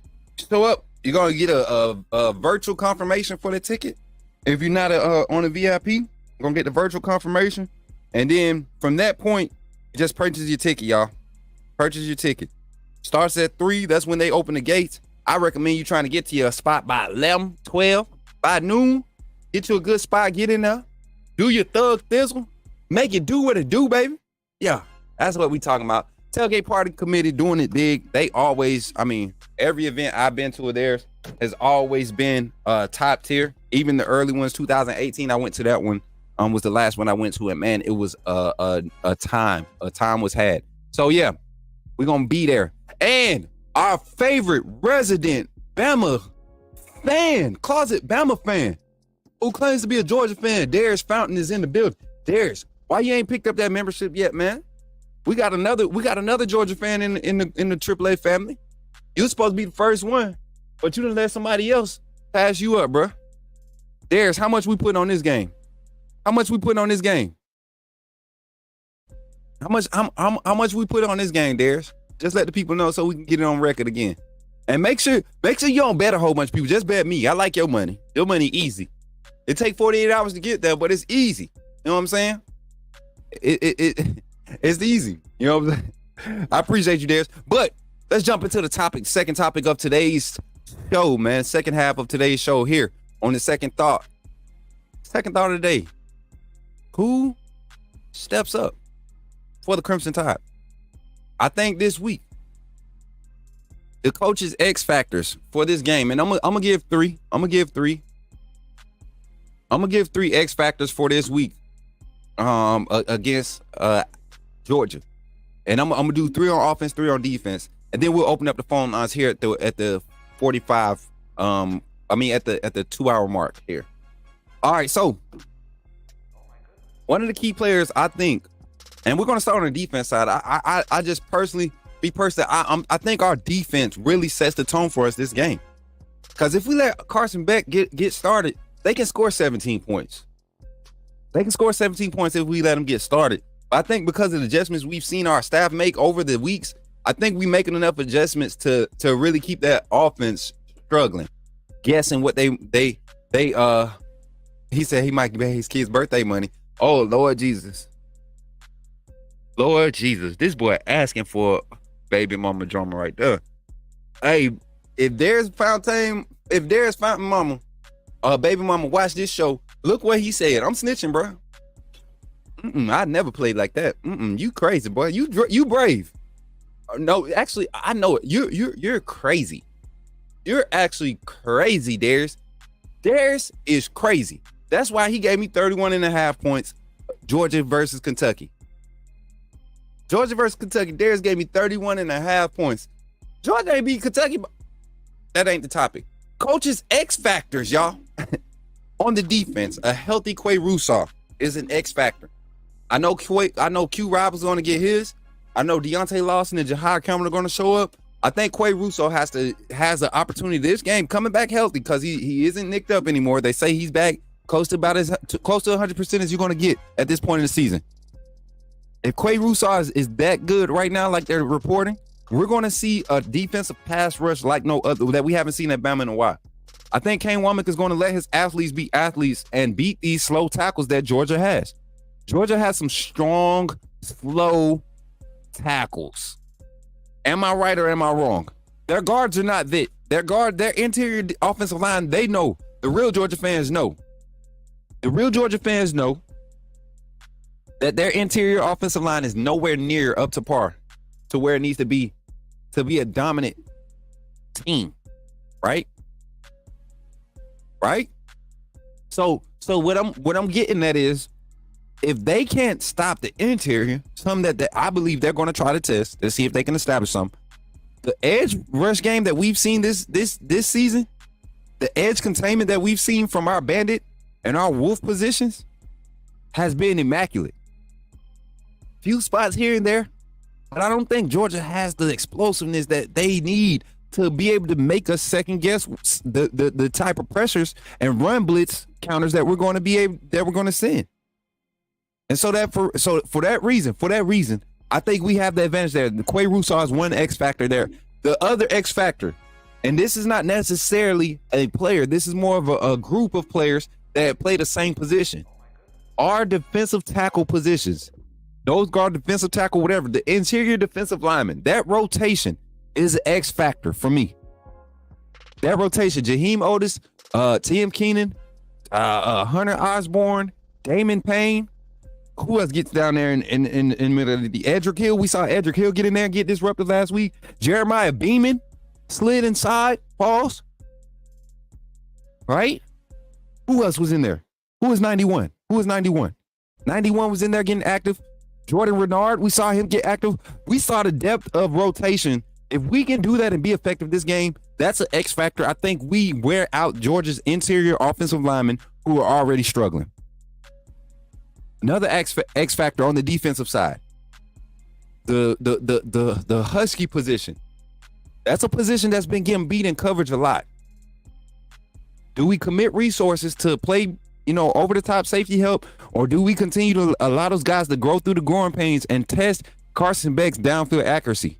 I don't think it hurts us underneath. We haven't, from that Husky position, that coverage, we haven't been getting beat underneath. They've been reacting and driving on the ball when it's in the air, when it's all underneath. The third phase coverage is what worries me, because Carson Beck will hit one or two of those, and we don't want him getting in rhythm. So if we can't get pressure there, how does that Husky and Rover position hold up in coverage, those slots? Georgia has two speedy guys that they can put in the slot that can eat us up over top if we don't play discipline in coverage as far as the first phase contact. Red Morgan can't get caught reaching. He can't get left, because I know Keon Saab is going to be keyed on playing that one high look. Kane Womack is going to trust his process. He's going to trust his scheme against this Georgia defense, who's not, Georgia offense. That Mike Bobo play calling style, if he gets out of character, they lose the game. Their best chance to be effective on offense is to stick to what you know. If you come out trying to be brand new, Mike Bobo, that'd be the worst mistake you'd have made. And another X factor, number four, on the defense, linebacker out discipline. This season, I have seen our inside linebackers. They have, the progression and the improvement is head and shoulders above what it was last year. Head and shoulders above where it was last year. The defense, the inside linebacker containment and tackle for loss production is head and shoulders above where it was last year. Anybody disagree? If you disagree. But the stats will show you. The tackles for loss is up from last year. The amount of snaps on field is down from last year. Do you all know that we played 81 snaps against Texas last year? Our defense played 81 snaps against Texas last year. 81 snaps. The most snaps that our defense has played this season is 58. 58 snaps in a game this season. Longest drive was the drive against USF. They went on an 11-minute or 10-minute drive, 10 minute, 19 seconds, something like 10 minutes. It was 10-minute drive or something like that. They went on a 19-play drive, whatever the time limit was. It was a 21, 19-play drive, whatever. That's the longest drive we've given up this season. We have 2 drives go over double digits. That was that one in USF game and this last game in Wisconsin. So those are the 4 X factors I want to establish on the defense. Offensively, Darius did. He mentioned one that I want to talk about. So because you want to jump in and talk about your X factors, your mismatches, I was going to highlight this one. Elijah Pritchett versus Mykel Williams. What does that look like? I love Elijah Pritchett's chances versus Mykel Williams. This is Elijah Pritchett's type of game. If we're going to lean on the run game, this is Elijah Pritchett's type of game. And then you kind of nullify a guy like Mykel Williams who wants to get his arms, gets his hands on the D-line, create space, and use his speed and quickness with his strength to work the tackles. How much resources do we have to commit to stopping him? And how healthy really is Mykel Williams? So that's an X factor. Our right tackle versus their edge rushing rotation over there. I think Caden Proctor holds down their left side, not really threatened by their interior defensive line. Not scared. All right, that's one X factor. Our right tackle. Does Elijah Pritchett, Wilkin Formby rotation, do we see it? Or does Elijah Pritchett come out and handle business? Or does Wilkin Formby come out and handle business? One of those guys have to be able to hold it down. And Darius Fountain, you a lie. Georgia does not have the most athletic linebackers in the country. PFF grades will show you that. We have two linebackers. We have 2 linebackers graded in the top 10 right now in PFF. PFF scores right now. Mykel Williams is not in that. There is no Georgia linebacker in the top 10. We have 1 in the top 5, 2 in the top 10. You're just saying names as a fan. None of these linebackers that you have in this comment have made an impact this season. Mykel Williams has been injured. Jalen Walker, one big play against Kentucky, got handled in the run game. Your linebackers were trash against Kentucky. Talking about top linebackers in the country. Show me a game this season that Alabama's linebackers haven't made big plays. Jahad Campbell should have 4 interceptions right now. Justin Jefferson is a beast. Justin Jefferson could come to UGA right now and start in front of all of your linebackers. And I ain't just talking trash.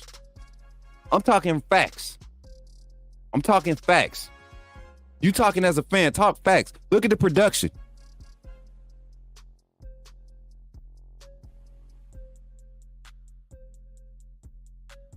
Telling you, man, Georgia linebackers, this is probably the most talented, but probably going to be the least productive group that they've seen at Georgia in some years. And we're going to see coaching. We're going to see coaching be a big factor in this game. On the offensive side, we talk about the right tackle position. Secondly, run game, interior run game. Can we establish their interior run game? That starts with the center, left guard, and right guard. Parker Brailsford, Tyler Booker, Jaden Roberts. X factor group, just like I did on the offensive side, on the defensive side. There's a group of guys, a rotation guys that's going to be X factors. That interior offensive line is going to be key, because if we could hold those guys up and really be effective, averaging 4.5, 4.8, like we've done over the games, over the last few games per rush on first down. If we can keep that average, we put them at a disadvantage. Jack Redmond, I'm not worried about our left tackle. Caden Proctor showed me great improvement by that Georgia game last year and how he played against Wisconsin, even Michigan. Caden Proctor has improved. The Wisconsin game it solidified my faith in him returning being a perfect move. I'm good with Caden Proctor. I think Caden Proctor handle business tomorrow. This Saturday.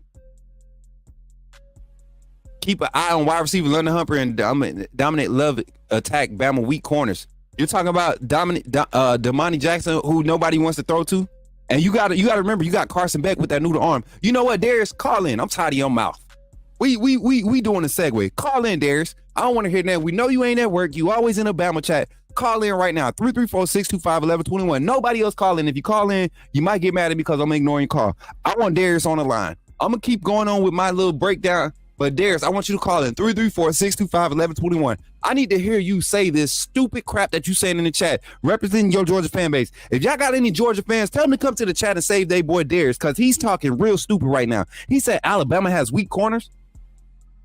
We have not given up a passing touchdown yet this season. Georgia has had 3 touchdown passes dropped on them. We forced 3 inaccurate passes on the deep ball. Yes, Red Morgan and Devontae Smith got beat against USF. One time for each of them. We've seen it happen. Well, Red Morgan got beat against USF and Wisconsin. But 3 times Georgia has had drops, passes against that secondary. Malachi Starks can't cover everybody. And Everett, your corner, you're talking about our corners. You must forgot who number 6 on your team look like. That boy Pure D Doodoo. Who else y'all got in y'all secondary? We're gonna pick on KJ Bolden, the freshman. We're gonna pick on him. Ryan Williams is gonna ride him up like he was doing in 7-on-7, like he was doing at camp. We're gonna ride him up. We're gonna create mismatches, and don't let KJ Bolden walk down on Kendrick Law. He's cooked. Quick screen, running his little soft tackling tail over. Telling you, boy. There's Callin. 334-625-1121. 334-625-1121. 334-625-1121. I want you to call in. Beck not gonna throw it over top. Not with Sab. He not gonna throw it the money way. We're gonna make Georgia one-dimensional. Here we go. Please let this be Darius. Call from Darius, Georgia. Darius, get your big old bubble head little neck. Nobody have. What's up with you? It's Georgia Bama week, man. Oh yeah, and I'm on your long neck too. Cause guess what? You talking crazy in the chat. London Humphrey? Who the is London Humphrey, bro? I'm telling you, watch this. Bama corner's gonna get exposed, man. Especially that freshman. Oh, you think Kirby ain't gonna attack that freshman? Xavier Brown? Kirby had 2 weeks to plan. You think he ain't playing for like Bama weaknesses? You know what? Kirby done had 2 weeks to plan on how he gonna hide the fact that Carson Beck can't complete a pass over 30 yards. He can't complete a pass. He can't complete a pass. And then, you want me to tell you why? You want me to tell you why? Why? Because he's trash.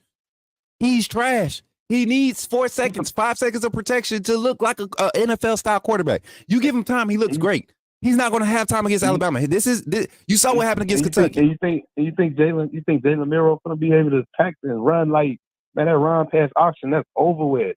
I'm telling you, watch Georgia linebacker. If Kirby shows up and plays Jalen Miro like he did last season, he's killed. Jalen Miro overthrew 4 passes last year that should have been touchdowns against Georgia. Overthrew 4 of them. He started the game off. You think your best corner. You think that deep ball gonna work? 100%. 100%. I think it's going to work against your trash corners. Yes, I do. Nah, man. 100%. He's too good. Watch this defense, man. Your defense. Your defense at best. If we had to grade Georgia's defense this year, it's a B-. And a B- defense is not keeping Alabama from putting up another 40 burger. And then look, you say Alabama ain't got no touchdown passes thrown on them. Look at the 3 week quarterbacks they ought to play. What? Y'all haven't played nobody. What do you mean? Y'all haven't played no quarterback. Tyler Van Dyke is just as good as Carson Beck. What are you talking about? Tyler Van Dyke. He wasn't even the best quarterback for them. He only got slotted because of his experience. They put the quarterback that they wanted in against Wisconsin. And then Byron, what's his name? Byron Brown. He's a running quarterback. He's not a throwing quarterback. And you see how we was able. You see how we was able to adjust and keep him from scoring. Keep him. They didn't score their first score. They didn't score their touchdown until the second half. And then Western Kentucky, please, man. Come on. Kentucky held your team to 13 points. You're talking about your offense. Kentucky held your team to 13 points. Your team put up a total of 13 points, Darius. And which one of the teams that Alabama played? Darius, 13 points. Give me an explanation of why your team only put up 13 points. And you have all this speed. You have all of this run game. You have all of this talent. Your team only can muster up 13 points against Kentucky. Which one of them teams? Which one of the teams Alabama plays better than Kentucky? Bruh, which one of them teams Kentucky that Alabama played Kentucky gonna beat? Kentucky will lose the USF. Kentucky will lose the doggone West Kentucky. Kentucky will lose. Kentucky not losing. Man, Neither one of please. them teams. Man, please. The way that they spread the ball out, bruh, you sick. You're sick. If you think Georgia is going to be able to stop anything that Alabama got coming offensively, your best bet is to send the house and shut down the run game and hope that Jalen Miro isn't settled. Because the moment ball over with, we're not even going to try to attack y'all with the deep ball. Your slow inside linebackers who can't cover downfield will get ate up this game. Watch the middle of the Walker and Jalen Walker and CJ Allen is slow as hell. Slow as hell. They not like your boy Quay from 2 years ago. Quay Walker, they not him. They not even your boy. Hold on, time out. If they so good, why weren't they the starters last year in this game? Because y'all had a true freshman, I think Dumas or whatever his name, the transfer that left y'all. He wasn't a true freshman. He was a junior. He played last year in the SEC championship That's game. What I'm saying. He transferred to Kentucky. Because you understand why he transferred to Kentucky? And he showed us exactly. He showed us exactly what an athletic linebacker could do against Georgia's defense. I mean Georgia's offense. And you don't think Deontay Lawson, Jahad Campbell, and Justin Jefferson looked at that and started licking their chops? Man, Deontay Lawson, man. What you mean? He killed y'all last season. I love Jahad Campbell, but come on, Deontay Lawson. Deontay showed up against y'all last season. There's take your fan goggles off and put on some football glasses, right? Put on some football glasses. I lost respect for Deontay Lawson when Texas O-line pushed him to the ground and he walked off. That's Texas. Texas did that. Georgia didn't do it. Stop talking about other teams. Talk about Georgia with they sorry ass. I'm tired of talking to you. I'm tired of talking to Darius, y'all. Bye. He talking crazy. He ain't talked football yet. Get him off the line. You're gone. Get him out of here. This man is crazy, y'all. I've been waiting for him to get on the line. I got his number now. Darius, you on the calling line. I can't give you more than 5 minutes. I'm sorry. I can't give it to you. This is the second quarter, the second half, second thought calling segment. Y'all, the phone line is open. 334-625-1121. Darius done got me hot. I'm ready to go in. Call in. Tell me your thoughts. Talk some football, please. X factors and what's going to happen. He talked about all these players, these irrelevant players. London Humphreys ain't did nothing. Carson Beck is 1 of 9 on passes, 30+ yards this season. 1 of 9 in 3 games. And you've thrown 65 passes and you're 1 of 9 on your deep ball. And you're telling me that your trash quarterback that can't complete but 1 pass over 30+ yards is going to test our corners who haven't given up a 20+ yard pass yet this season. Come on. 917, who is it? Call from JB, put me in the game, coach. JB, what's up, brother? You in the game, man. Talk to me. First of all, I want to say grand rising to everybody. Uncle Jay, we love you, bro. We love you. Mm-hmm. Okay, let's get that out the way. I'm scratching my head over here because this thing's starting to piss me off. Crazy, right? Hey, somebody clip that. Crazy. I'm gonna get that sound bite later. Somebody clip that. Crazy. There you go. I want to get that out the way, Uncle Jay. We still love you. We've always been here. Curtis, I got a bone pick with you. You're breaking up. So buying T-shirts for people. I said buying T-shirts for people. We don't do that, Curtis. We don't buy fans around here. That's number one. Let's get that out the way. Let's just get that out the way. Hey, Darius, I don't know what 8-ball you smoke. I don't know what 8-ball you on, but you need to go over there and go with Kyle. Your DBs is trash. Your quarterback is trash. Your offensive line is trash. Your defense looks slow as hell. You were saying all this stuff about Miro last year, and who beat you? We did. Something about the deep ball. Stop it. That was just off for mechanics, and we were still burning you with less fast receivers. We're not even going to talk about this no more. The running game, our running game is going to eat. Everybody talking about Miro in the passing game. Our running game is going to eat. Jan Miller is going to eat. Justice is going to eat. Our wide receivers are going to eat. What are we talking about here? Seriously, we don't need to bring no stats. We just need to see what's going on the field. Y'all struggled with Kentucky. The only time y'all looked good was against Tennessee Tech. Who the hell is Tennessee Tech? That's a team? That's the most points y'all put up this year, Georgia. Tennessee Tech. And they didn't do that to the third quarter. They couldn't do that to the third quarter, Jay. They couldn't do that to the third quarter. First off against Tennessee Tech, bro. Y'all was struggling with Clemson. Out of here, man. Out of here. You know what? Darius, you done woke up a beast, bro. You done woke up a beast. I'm about to put some facts on him. Go ahead, JB. this game, and then go back to Curtis and what he was talking about. We're not even gonna open up the whole playbook against y'all. That's how less of y'all we think of y'all. We're gonna open the play. We're gonna get in the middle of our book against Tennessee, and then we're gonna close the damn book when we get to the end of the year. We haven't done nothing yet. Everything has been all vanilla, and we've been busting everybody's ass. What are we talking about here? I'm not trying to get overhyped because I'm gonna be down there, bro. Mm-hmm. You know your big bro gonna be down there. Mm-hmm. And when we come down there, we're gonna put our foot on y'all neck and we're not gonna stop. Gloves is off this year. We love the disrespect. It's common for us. Even when we win, or even when we had a two-loss season, we still the standard. Y'all trying to do everything but Bama does, and y'all still can't beat Bama. You can't beat Bama.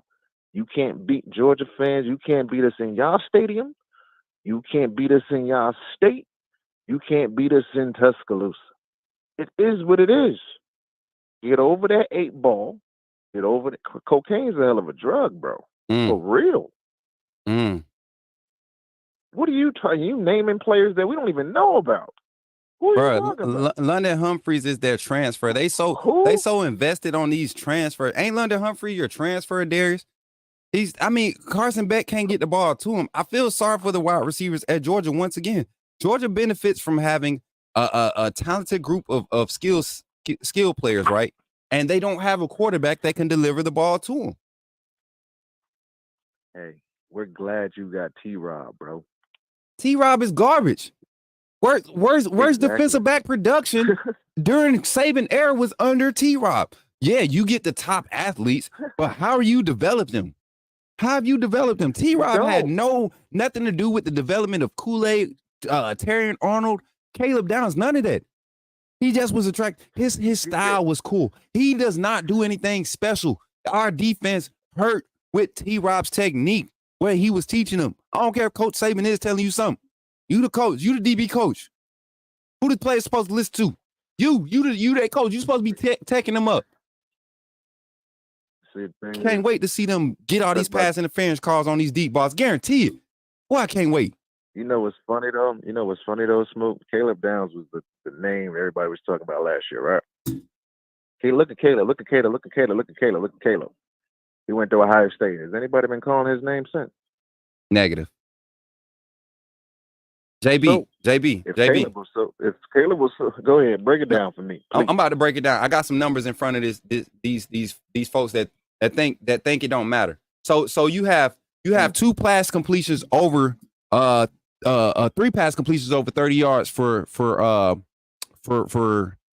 not completions over 30 yards. 3 passes over 30 yards that went for longer than 30 yards. Only 1 out of 9 completions where the ball actually traveled over 30 yards for Carson Beck, and there was a completion. He's 1 of 9 on those passes. The 50-yard pass was a slant. The 50-yard pass was a slant. Caught it at 7, took it to the house. Same thing with the 40-yard pass against Kentucky, right? Had a long pass play against Kentucky. Caught it short, made it go for long yards after catch. All right, look at the average per pass attempt. Georgia, if you're going to try to play that underneath intermediate game, your quarterback is cooked. It's the reason why he's having to dump the ball off a lot quick. Your offensive line is trash. And if you don't think Kane Womack is going to attack that, you lost your mind. Look at the average. Completion percentage is there. Yeah, you're going to have that. But we're taking deeper passes, right? We're taking deeper passes, and our completion percentage is just as good, if not better, in most cases, the past 3 games. You talk about defensive rankings, bro, you have 3 defenses that were ranked outside of the top 50 coming into this season. And Kentucky played you like they were a top 5 defense. Clemson held you for a whole half. If they had a quarterback, that's a different game. Oh, my God. Act like you don't know, Darius. You and the Georgia fan base could keep on playing like y'all don't know that Clemson's quarterback is trash. Talk about the quarterbacks that we play. We have quarterbacks that had 3,000 passing yards. Bynum had 3K passing yards last year. 3K passing yards last year. Same with Western Kentucky's system. There's you tripping. You're talking about the quarterbacks. You're talking about the quarterbacks we played. If USF would have played Georgia, you already had problems with mobile quarterbacks. Man. they'd have been eating y'all motherfuckers alive. And that's the thing. Y'all They talk DBs about the quarterbacks we played. trash. What athletic quarterback has Georgia played?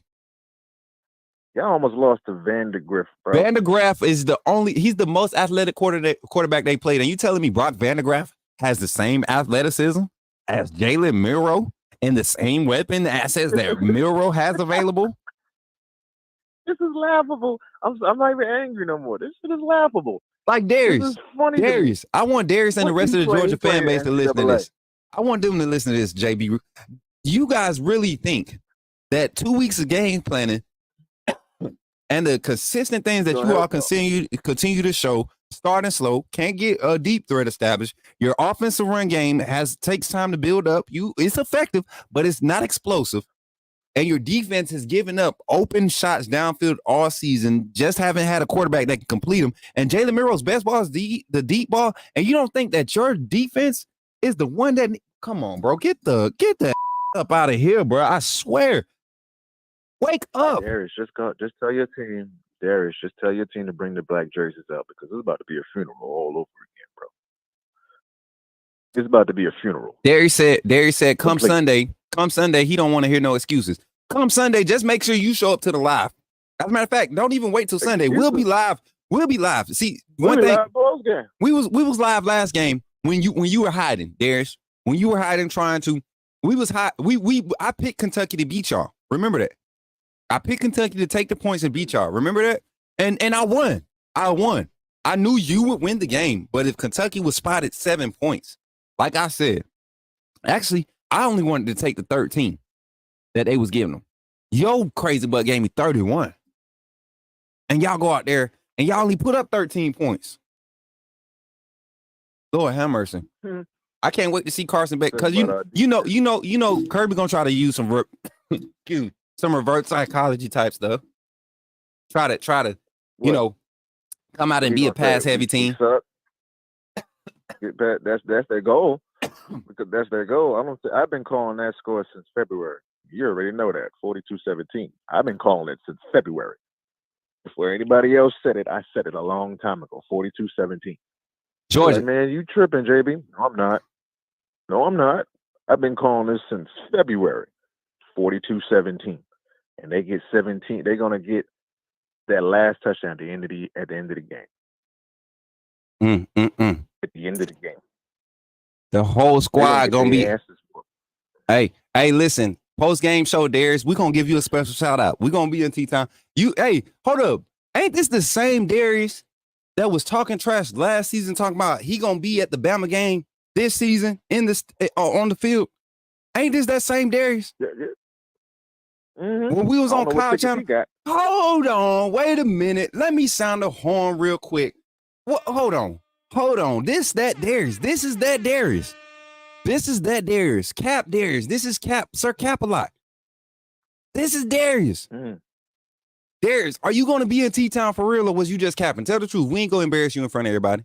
We only got 171 people watching. Are you really going to be at the game? I'm definitely. Because if you're going to be at the game, after we beat y'all, we going to find you. You see how quick we found your butt when you had to pay up that $40? We going to find you. We going to swag. We about to swag surf you, bro. Pause. You get no bib this week, bro. No bib. It's on.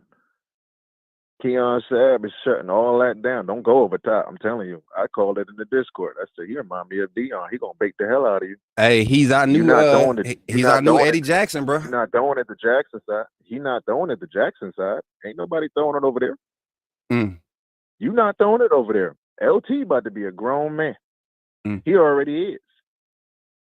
You were struggling with Kentucky's defensive line, bro. Oh my God! This will be the game. This will be the game. If my score prediction, Alabama wins. But if my score prediction stands, your score prediction stands. This will be the game that breaks Kirby and this Georgia spirit for the season. This is the game. They're gonna start questioning. They're like, man, Georgia. They probably put his own fans probably put Kirby on the hot seat after this game. They gonna, bro. They already was doing it last week. Them fair weather Georgia fans. They was in there talking last week. They was in there talking last week. And there's, you know what's crazy? We gonna, since my brother JB is on the phone and he's one of the administrative people for the network, we have a witness, vocal witness. We have a vocal witness. Darius, I want to give you this game head up. I know you want to bet. I want to give you this head up. But if you're betting on the line, if you're betting on the spread, I'm taking that too. If you giving me 10.5, like the rest of these fools in Vegas doing, I'm gonna take it. I'm gonna take it. I think we overcover. I think we bust the spread. I think we need to be giving y'all 10 to cover. We're gonna give. It's gonna be Alabama minus 10.5. That's what I'm gonna. You know what, Darius? I'm gonna give you Georgia, and I'm gonna give you 4.5. I'm gonna give you Georgia. No, I'm gonna give you Georgia, and I'm gonna give you 3.5. Give you Georgia. I'm gonna give you 3.5. How about that? He said Kirby got 2 weeks to attack our defense. So don't we have the same 2 weeks? Bruh, Mike Bobo got 2 weeks. Not Kirby, Mike Bobo. And if you know Mike Bobo, what Mike Bobo gonna do to us that's gonna scare us? We were just worried about not tackling last season. Their offense didn't scare our defense last year. I hope Georgia fans realize that. Brock Bowers and that offense did not scare us last season, and it had nothing to do with the injuries. We schemed up and played that offense perfectly. You don't think we're gonna have more effectiveness this season? Man, these folks crazy. We had a suspect line last season. God, bruh. I mean, we had Trez Marshall. They had Trez Marshall and Jalen Key looking like elite defenders last season. Our D line was nowhere near as effective. We weren't rotating. We weren't getting as much pressure. And this was I'm talking about. This is throughout the season. This is a consistent thing, a consistent inconsistency that we saw from our defense. The only thing that was consistent about our defense was the red zone. Same thing this year. We built on our red zone defense, and now we're in green. We're in green and having a lot more effectiveness. We've caused 7 more turnovers. I mean, 6 more turnovers than we did last season. At this point, to this point, I mean, the stars are aligning. And Carson Beck, you can't give us a lot of opportunities like you did last year. I'm telling you right now. I think they believe that we FSU. We not FSU. Y'all know that, right? Y'all do understand this. Y'all say the same BS every single year, and then y'all got to go home with your tail in between your legs every single year. Darius, you better not sacrifice your daughter's birthday cake, or we gonna jump you for real. Don't do that. We'll jump you. I mean, we like your Bulldogs ain't worth it. Your Bulldogs ain't worth it. If you a Crimson Tide fan, you might have to convince us not to convince you to do it, but your Bulldogs is not worth it. You better, boy, y'all do not show up in big games. Do not do that. Let them have it. We all just gonna go to Waffle House, bro. Darius about to pay for yours. No, listen. I cannot take that away from that child, man. You know, especially as a little girl too, JB. Come on, man. We got to draw the line somewhere. Yeah, we can't punish her. We can't punish her for her daddy's nonsense. She didn't pick her daddy. Come on, JB. Come on now. Let's apologize to baby girl. Darius' daughter, we apologize. We didn't mean that. We're not gonna take your cake. Daddy might not care about your cake, but we do. Okay, we love you. We're gonna convert her over to the real house. Yeah, we're gonna bring you over when you get old enough to watch YouTube and do that. We're gonna bring you over. You're gonna be a solid Bama fan. You're gonna enjoy the continuity of this family, the winning atmosphere of what we raise our children up to be raised in. And that's gonna be a great thing for you. But we're not gonna take your birthday cake away from you, no matter how crazy or retarded your daddy be acting. You get what I'm saying? And when I say retarded, I'm talking about that home cooking. You know what I'm saying? Because that's what he be eating, man. Darius eating that home cooking, bro. And then the sad thing is, Darius, you guys are not in Athens this weekend, bro. Even if they were, who cares? Who cares? The history shows is proof. Who cares where we play? We can play in your backyard. It don't matter, bro. You know what? I would give them matter. JB. I would give them a chance. I would give them a closer game if we went to Athens. We got a lot of young players. That atmosphere would be effective. If Wisconsin was tough, but SEC atmosphere plus skill is different. I would give them a closer game. We win that game. I see one of the scores in the chat was like 38-24 or something like that. That's the type of game if we go to Georgia. We don't bust 40 in Georgia. But because we at home, Oh my Lord, have mercy. It's about to get so ugly. JB, last statement before I let you off, man. Yo. Roll Tide, yo. I'm gonna have my wristband on Saturday. About to eat. You gotta have your wristband. Don't get mad at us because you can't get in, bro. Cause you gotta have your wristband. Triple A, we know we love you. Don't get too upset. Don't get in your feelings yet. Wait till Thursday. Then we gonna turn up. We chilling right now. We got the music on R&B. Then we gonna crank it up real quick. Nah, I'm keeping that mug on trap all week.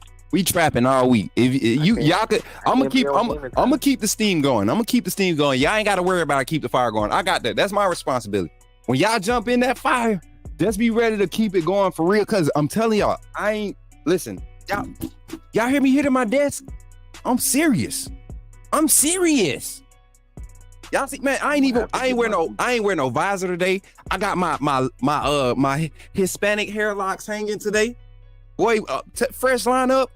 I went to the barbershop Saturday. No, I went to the barbershop Friday. My junk still look fresh because it's Georgia week. Come on now. KT came over yesterday. On Thursday. Tell him, babe. I had on my little head wrap yesterday to keep this junk fresh because we not playing. We locked in. I'm gonna do the Bobby. I'm gonna do my Brooklyn dance. I'm gonna get the Bobby Schmurder going. Boy, we gonna Bobby Schmurder all over that doggone tailgate party. We're gonna be Bobby Schmurdering all over that tailgate. Yellow Hammer. Yes, sir. I'll see y'all. Rama Jamma. Let's get it, baby. Let's get it. Hey, roll tide, JB. Y'all, JB on the line. Listen, the phone call line is still open. I went a little bit over. That was one of the ones we just had to handle that real quick. But the phone line is still open. We still want to talk about who steps up. We got a little bit off topic. It's cool. That's what we do. We got about 15 minutes left on the phone call line. So 5 minutes, that's enough for 3 calls. 334-625-1121. 334-625-1121. Hopefully y'all got a lot of clips off that. Darius, thank you for being a good sport, man. You know we cool, bro. Y'all know Darius. Me and Darius go back and forth. I love people that come in and y'all know I don't take this jump personal. I'm a fan at the end of the day, y'all. I don't take this personal. When I hang up on people, it ain't to be disrespectful. It's just all for fun, man. Got another call on the line. Let's get to it. Call from Zachary put me in the game, coach. Yo, Zach, what's up? You in the game? You late this morning? Where you been? I slept in a little bit this morning, but it's okay. I made it. All right, look, yeah, you trying to get some extra rest so you ain't gonna be able to sleep this weekend. Right. Okay, right. I'm here, Zach. I'm here. I'm already focused, like my boy say. I'm already focused. What's up, Zach? Talk to me. Man, these Georgia players talking crazy, aren't they, coach? Hey, y'all. Hold up. Time out. I got to call the timeout. I know we just started to play. This started the phone call. I'm going to give you 30 seconds back. I'll call timeout. I don't know if y'all can hear it, but Zach is hype right now. So, be aware what's about to come next. If you're in the chat, you got soft skin, you might want to step away because I'm about to let Zach loose, y'all. So, if you... All right. Zach, floor is yours, brother. What you got to say? All right. Primetime dog. Darius, y'all are talking crazy out your ass because you know good and well Georgia hasn't played no good quarterback.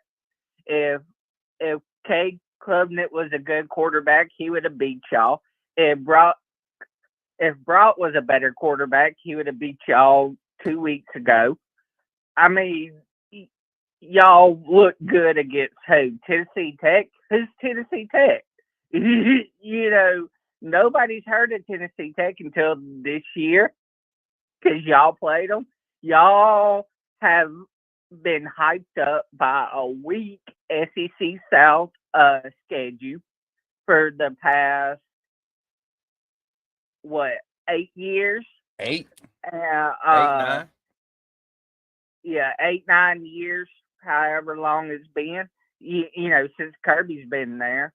The 2 national championships y'all won were flukes because the better teams that y'all played had injuries. I mean, I can go on and on. Y'all haven't beat Alabama. Y'all haven't beaten Alabama in the regular season. Hadn't had a close game in the regular season since 2007. That was the closest game, and we still took y'all to overtime in that game. Right. Against a weak Alabama team. That Alabama team wasn't even nowhere near as talented as all the other Alabama teams. Anytime y'all play a team that's just as talented or more talented than y'all get beat. I mean, I can go on and on and on. I mean, I can keep going. I can keep listing facts. You know what? I'm going to list the facts. Since 2008, we'll talk every time we played y'all in the regular season, y'all lost by double digits. Just remember that. And even against our sorry teams, not as talented, not as explosive teams, y'all lost by double digits. So this is the most explosive team we have had since Tua and Matt Jones? I'm going to say, 2017, 2020. Mm-hmm. Because, with Tua and Matt Jones. Milroe was green last year. He still had some growing to do. Milroe's a better quarterback than he was last year, this year, and he's going to prove it Saturday. Y'all are not going to be able to stop Milroe. Y'all won't. Milroe's too dangerous. And, once y'all, we're going to run on y'all. Once y'all safeties come up to stop the run, we're going to go over top and beat y'all deep with Ryan Williams, Jeremy Bernard, Kobe Prentice, Kendrick Law, Rico Scott, who else? Caleb Odom. I mean, the list just goes on and on and on. I mean, I haven't. Georgia's defense hasn't shown me anything. Right. I mean, they looked good against Tennessee Tech, but like I said, Tennessee Tech is a cupcake team. I mean, even our cupcake teams are FBS teams, in a FBS conference. And that we have yet to play an FCS school like Georgia this year. For them to continue to attack the quarterback play that we've played against, you have you had Bonham is the only one that started at the group of five school. You had a former Power 5 quarterback in TJ Finley of Western Kentucky with 3 transfer wide receivers from the SEC. 2 was from the SEC, 1 from the Pac-12, right? You had offensive linemen that transferred from Big 12, Big 10 that were on that Western Kentucky roster.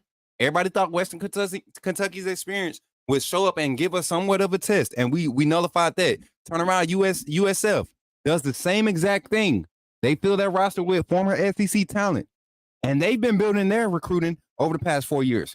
They turn around, they give us a tough first half. All of a sudden, Alabama's unbeatable, but we still drop 42 on them, and they have a quarterback who passed for over 3,000 yards last season, rushed for close to 1,000, right? Right. And we were able to nullify that. He had a solid game, but we was able to make him one-dimensional. We limit that game. Then we come back against an established Wisconsin team, not necessarily the type of caliber of talent, but a defense that has traditionally been disciplined. And then you're going to see Wisconsin continue like they did this week. They're going to continue to be a disciplined defense. Their offense is figuring it out, too. They got the quarterback that they want now. Tyler Van Dyke is hurt. They got the better quarterback. They're going to look like a different team. Well, against Bama, they look trash. You got teams that aren't supposed to look good, looking good against the University of Georgia Bulldogs. That is a problem. That's just something to be scared of. Right. And Carson Beck has, twice the passing attempts for only 90 more yards than what Milroe has? It's almost 2 times as many attempts. Almost 2 times as much. Right. I think it's like 28. The difference is it's almost. I think the completions is what's so close. Like to have 28 less pass attempts or something like that. and to have the same completion, close to the same amount of completions, that's not good. And your average. I'll keep telling everybody, look at those averages. Look at those averages for the quarterback passing yards. Every attempt, the average per attempt. Carson Beck cannot threaten us downfield. He can't. He can't. Prime time dog. He said, Ryan, hold on, Zach. You got another bulldog in the chat. Prime time dog says Ryan Williams be shut down. Physical player DB will be the game plan. What physical play if you can't touch them? Your DBs get cooked every game. What DB, what other guy other than Malachi Starks has shown you any consistency? KJ Bolden is not him. They're physical. They can come down and make plays. But who they gonna be making play? Man, you're talking about Ryan Williams. He is cooked. Most of these DBs that he's seeing right now, again on this Georgia roster, he's cooked them. 10th grade, 11th grade. And I have to say this, and y'all can't key in on Ryan Williams, which y'all probably are going to do, but y'all can't do that because then it's going to leave spots open for Jeremy Bernard, Kobe Prentice, or Kendrick Law. So what can y'all do? Y'all can't double team Ryan Williams. Not the whole game, and expect it. And then for prime time to sit here and Zach, we coming up on your 5-minute mark. For prime time to sit here and act like Ryan Williams isn't doing something astronomical right now, and to think that Georgia is going to come in with your DB play and change it up, y'all don't have the assets. Y'all don't have the assets. But that Georgia secondary is probably the most suspect. Georgia has benefited from not playing against not one quarterback except for Brock Vandagriff. And if Brock Vandagriff had one receiver to complement the kid that was eating y'all up, that wide receiver that was eating them up, I think he had like 6 or 7 receptions. If they had one player to complement that guy, whether it was a tight end, a running back coming out the backfield, something to complement that pass game, that's a 21-13 game. That's a 21-13 game, easily. Right. They got in the red zone 4 times on Georgia. And it wasn't their red zone defense that stopped them. Brock Vandagriff missed a wide open pass coming across the middle. He has played. Hold on. He had prime, man. You can't man-to-man him one-on-one. He has played our DB Smook. They not from. What do you mean? You don't pay attention to the 7-on-7 circus. You don't pay attention to the cross-country play, international play. They play cross-border. Sterling has seen, some of the DBs on your roster has seen Ryan Williams. And he ain't the only receiver you need to be worried about. You're letting the media hype up Ryan Williams. There's more effective wide receivers that have not been targeted purposely for this game. You want a guy like Ryan Williams to catch up with the speed of the game and be ready for a team like Georgia. Zach, final statements, and then I'm going to let you off the line, man. Yep. And, I mean, I have to agree with you. Yeah, they was giving Ryan Williams more attempts to get used to the speed of college football, and Kobe Prentice and Kendrick Law are going to be targeted more this game. Our running backs are going to be targeted more in little running back screens. I mean, because, there will be times when Milroe has to get the ball out quick,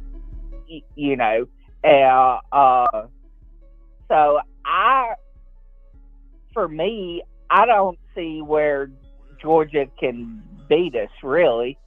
And the only way Georgia beats us is if we beat ourselves. And that's my personal opinion. The only way Georgia beats us is if we beat ourselves, like with penalties, just play an unnatural, not clean game, like I expect us to play in this game. Exactly, 100%, Zach. And to the chat, man, everybody in the chat, thank y'all for liking the stream. We got 185 total here on the stream, 81 in YouTube, 104 on Twitter. Appreciate y'all for pulling up. Make sure y'all dropping likes on the stream, man. Make sure y'all dropping likes on the stream. Zach, final statement, man. Roll Tide, my AAA family, and I'm going to see y'all Saturday. Yes, sir. Roll Tide, Zach, and we gonna be turned at this Alabama versus Georgia tailgate this Saturday in Tuscaloosa, Alabama, baby. Oh, yeah. Turned up to the max. Turned up to the max, baby. Let's go, man. Zach, don't forget, Wednesday is our pregame kickoff show now. We're going to do it Wednesday morning. So we need our hype song Wednesday morning. And then Wednesday night, we got live game simulation. That'll be the last live behind the desk until the post-game show. We won't be live behind the desk again until the post-game show when we're at the balcony next to the stadium. And you'll be there live with me. So Wednesday, you need to be ready to get this family hype. Do your job. You feel me? Oh yeah. I got you. Hey, I'm in coach mode. I'm the coach of this family. You get what I'm saying? I'm in coach mode. So I'm gonna be tough on you today. You need to be locked in, Zach. Wednesday, ain't no stumbling over nothing. You better have a hot 16, and this better have me pumped up. You hear me? Yes, sir. All right. And I know you can do it. I know you can do it, Zach. I know you can do it. All right, Roll Tide, Coach Smook. Roll Tide, Zach. Zach said, Coach tripping right now. Zach said, Coach tripping right now. No, I'm just hyped, man. I'm just hyped. Hey, one more phone call. 334-625-1121. Last phone call of the day. And then we're going to go into our closeout segment. We got some reality of reach. Got some reality of reach set up for y'all today. We're going to go into our final break. And then we're going to go into our reality of reach segment. I'm going to put it, we are going to have it in the chat, poll it up in the chat for y'all today. So go ahead and call in. Call in, last caller, 334-625-1121. Share your thoughts. Alabama versus Georgia, key players. Things you see going to make this game what it is. And until prime time, dog, man, you talking about all these irrelevant facts. I'm talking about realistic stuff. Stop being a fan. Stop being a fan. The key to any game is turnovers. Protecting the ball is key. You know what? Georgia has had opportunities that they should have been gave the ball. We've had some fumbles trouble too. But Carson Beck and that arm is going to get him in trouble. Mike Bobo is going to have to pick his spots really, really particularly. I don't see if Carson Beck, if he has to throw the ball more than 25 times before the third quarter, Georgia's in bad position. Mark my words, prime time. If he has to throw the ball more than 25 times by the third quarter, in the third quarter, Georgia's in bad position. Georgia's in bad position. That means your run game is not being as effective as it should be. And then also, your quarterback is not being as effective in the pass game. LSU star linebacker Harold Perkins is out for the rest of the year while Speedy recovered. Dang, man.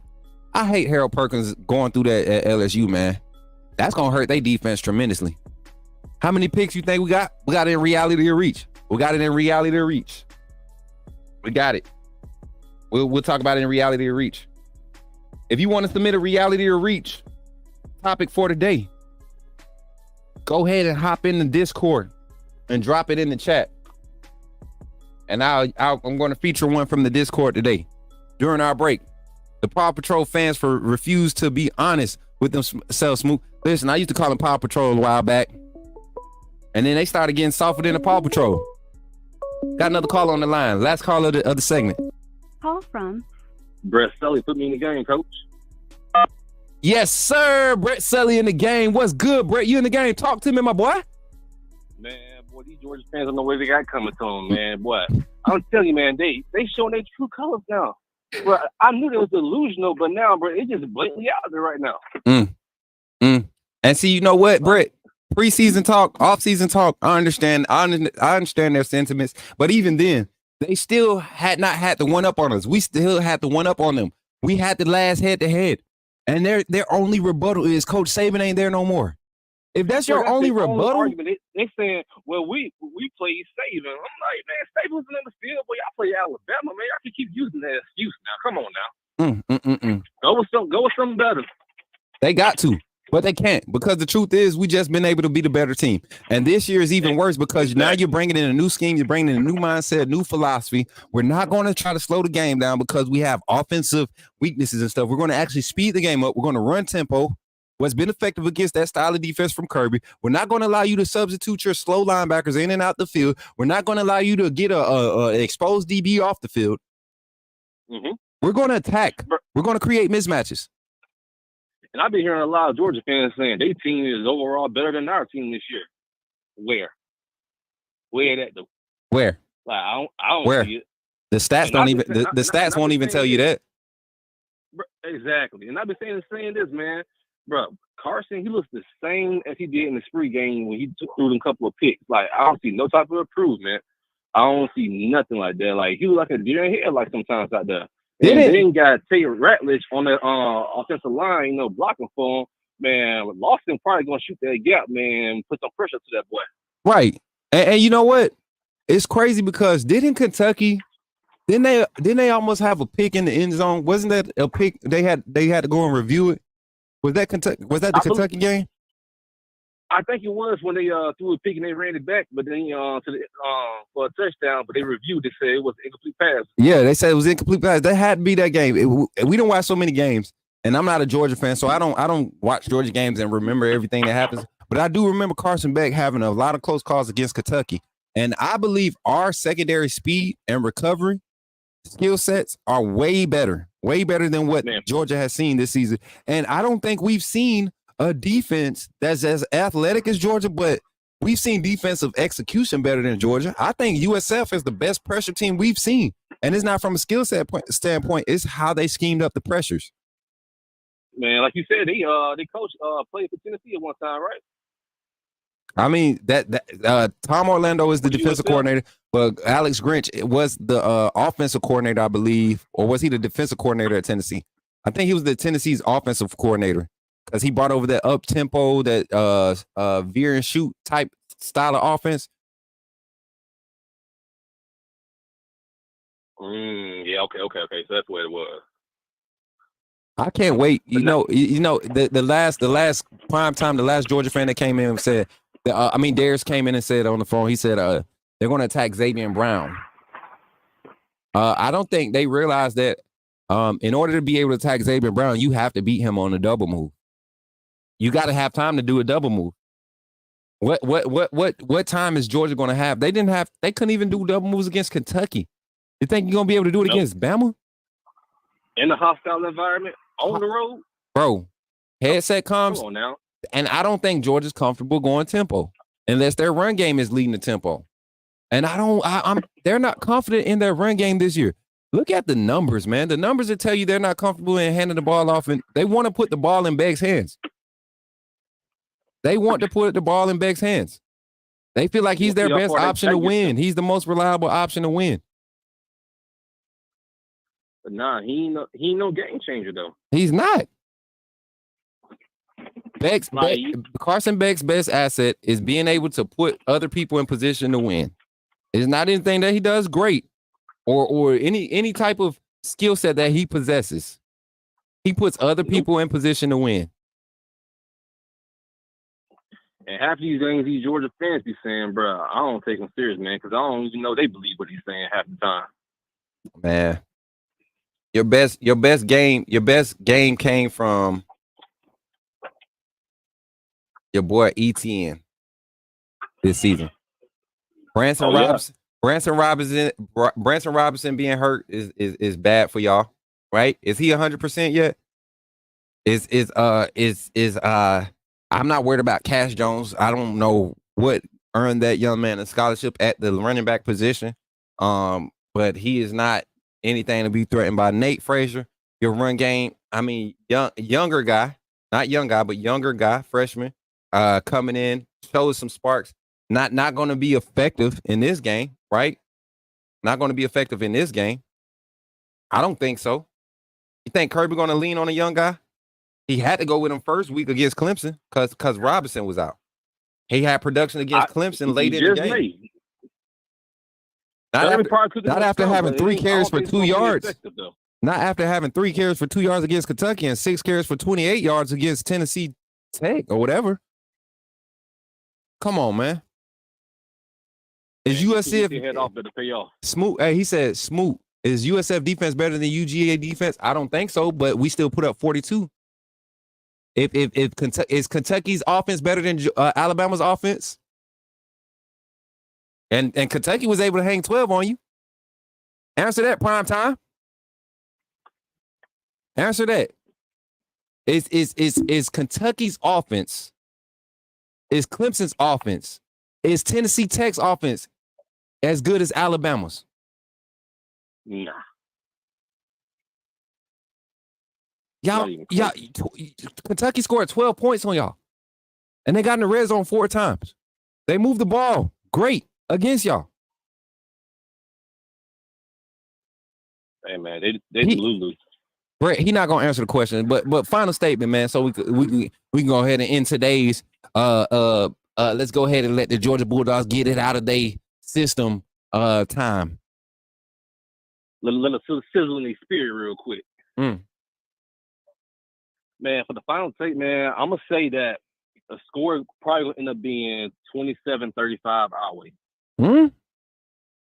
Okay. 27-35 our way. He letting them boys hang around. I don't see it, brother. I'm sorry. I just don't see it. We get Carson Beck in the press and having to keep up scoring. I don't think Georgia defense can slow us down, bro. But if it turns into a shootout, he's going to have to show the country that he can win the game with his arm. He has yet to do it.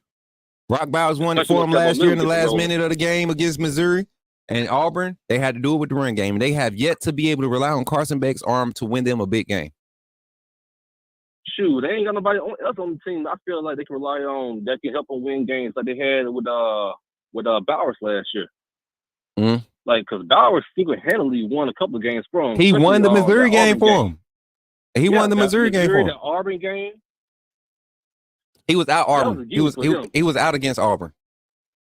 You sure? Yeah, I think Brock Bowers was out against Auburn. Or what? No, it wasn't Auburn. It was somebody late in the season. Oscar Delp came in and ended up having like 7 receptions for 112 yards or something like that.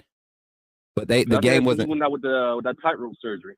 They said Kentucky is their Auburn. No, Auburn is y'all Auburn, dude.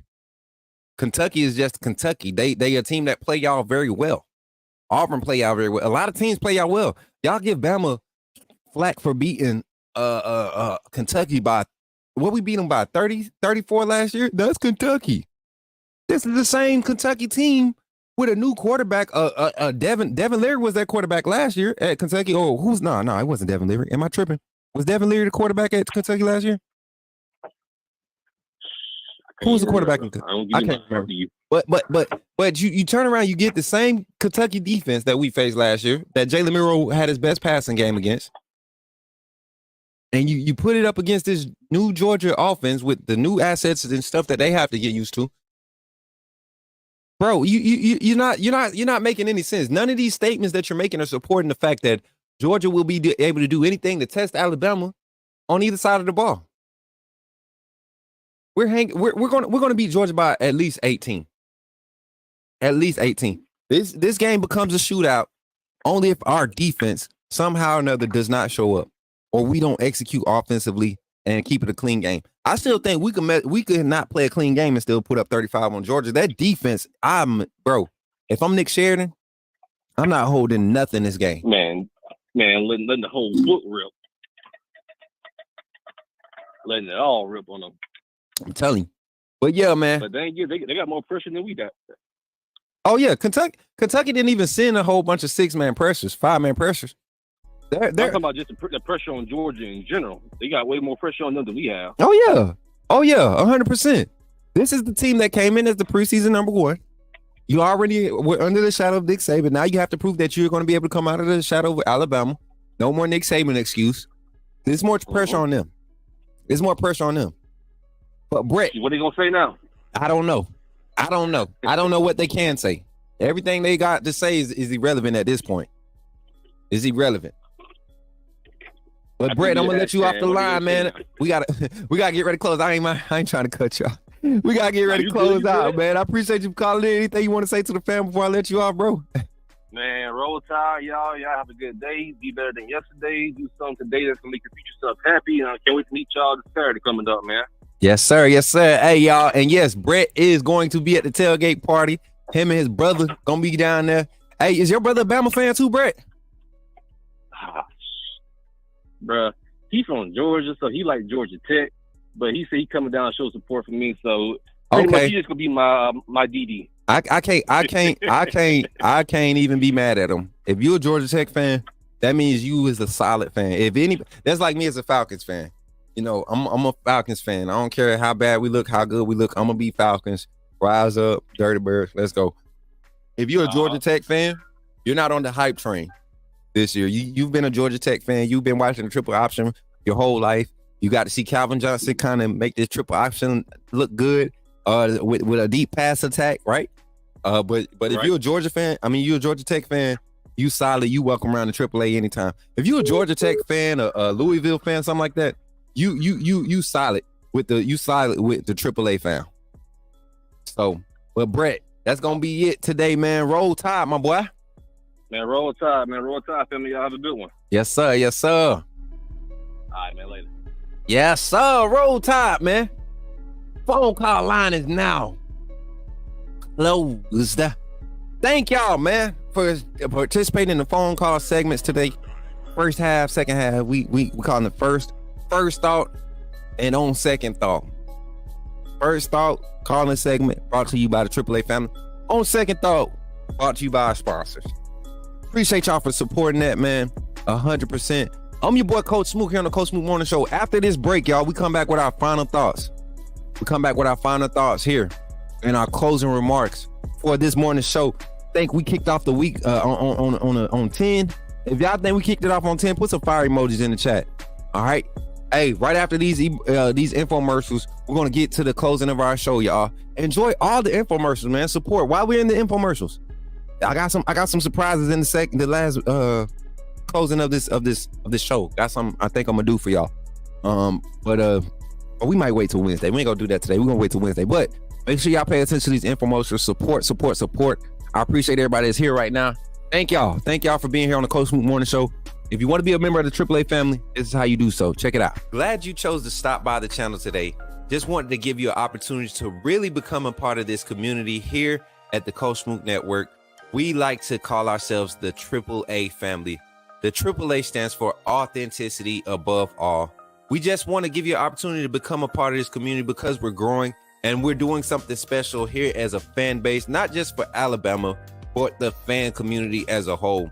We're creating an environment where it's safe to be yourself, be authentic, and meet people who share the same passion you share, whether it's for the same team or not. You can do this by becoming a member of the AAA family and earning your birth certificate, as we like to call it. You simply start by just clicking the link provided to you by one of the moderators in the chat, or it'll be pinned to the top of the chat. Click that link.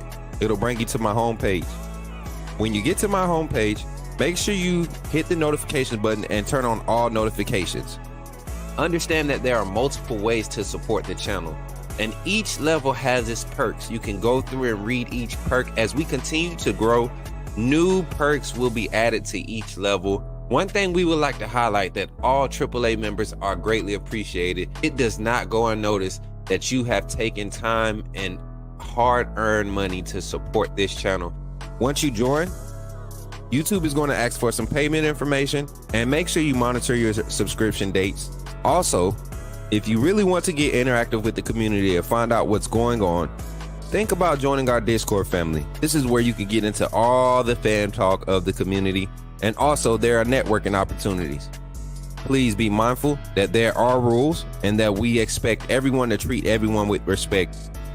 Also, if you're looking to partner with Coach Smook Network or sponsor, please hit us up at coachsmooknetwork@gmail.com, and our staff will get back to you in a timely manner. I'm your boy, Coach Smook of the Coach Smook Network, and I thank you for supporting this channel. Did somebody say put me in the game? The time has finally come. Here at the Coach Smook Network, we are officially launching our first merchandise line. We will have a lineup of t-shirts, long sleeve shirts, sweatshirts, and hoodies available, with more items to come in the future. The way you can find these items is by simply going to the YouTube page, clicking on the links, and you will see the Coach Smook Network merchandise link below.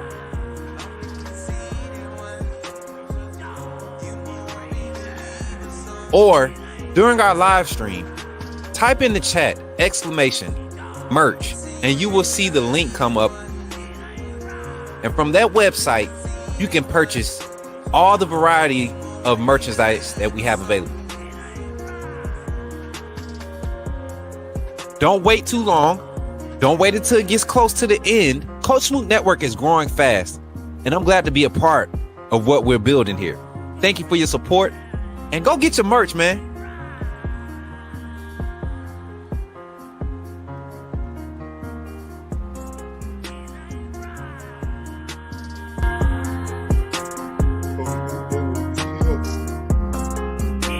It's here.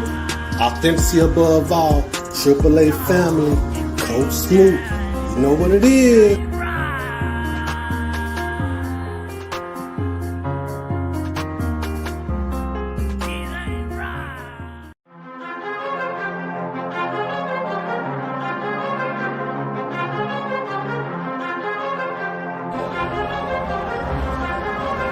Leandre Gota Tejus.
Y'all, I don't think y'all realize how hard that beat go. Like, I don't think y'all really realize how hard that beat go. For real. I'm gonna play it for y'all one time. This beat goes so hard. Yeah. Oh, groove with your boy. Hey, yeah. Other side. Roll side. Other side. Oh, rocket. Hey, rocket. Rocket. Let's get it, baby. Closing. We got some fun for the show. We got some fun to end the show, man. Listen, reality or reach. It's BLST says, go dogs. Welcome to the chat, ugly dude. I'm just playing. You ain't ugly, man. I don't know what you look like. I just see this fire logo. Can you let me know who did that for you? Because I need one. I like that. That's what caught my eye, not your gold dog. But all fans, welcome here to Coach Smook Network. We're definitely a Roll Tide channel. But we support the whole SEC. We support good football. And I think this weekend, y'all are going to disappoint us and not play good football, and we're going to blow y'all out. And they're going to disrespect the SEC all because y'all think y'all got it. But I think it's going to be the event of the year. And if you haven't already, you haven't got your tickets to the tailgate event, there still have tickets on sale. Link is in the chat. In the description on this live. It's going to be on every description for everything, every live content that we post up until this Friday. All right, tickets will be on sale. Can't wait for these. What? Can't wait for these cousin to get shutting up Saturday night. I can't wait to shut your up. Trash dog fan coming in talking crazy. Hey, go right now. It's BLST. Go right now on Google and type in what's the word? Incest University, and watch what they put. Watch what come up when you type it in on Google. Incest University, and watch what come up. It's gonna talk about the University of Georgia. Go look it up. There's a fun fact we found out when I used to be in this sports trash talk group. Huh? Yeah, he wants smoke. Hey, Mutts, do not block that bum. Do not block that mutt. We want mutts. We can deal with the fleas. We got our shots. We've got our shots. We good. We vaccinated. We can deal with the fleas right now. We'll do a full house cleaning after this week when we whoop them. We'll clean the house. We'll get the spray, everything. We'll handle it. We know they coming in with fleas smelling like piss, got the mange, all that.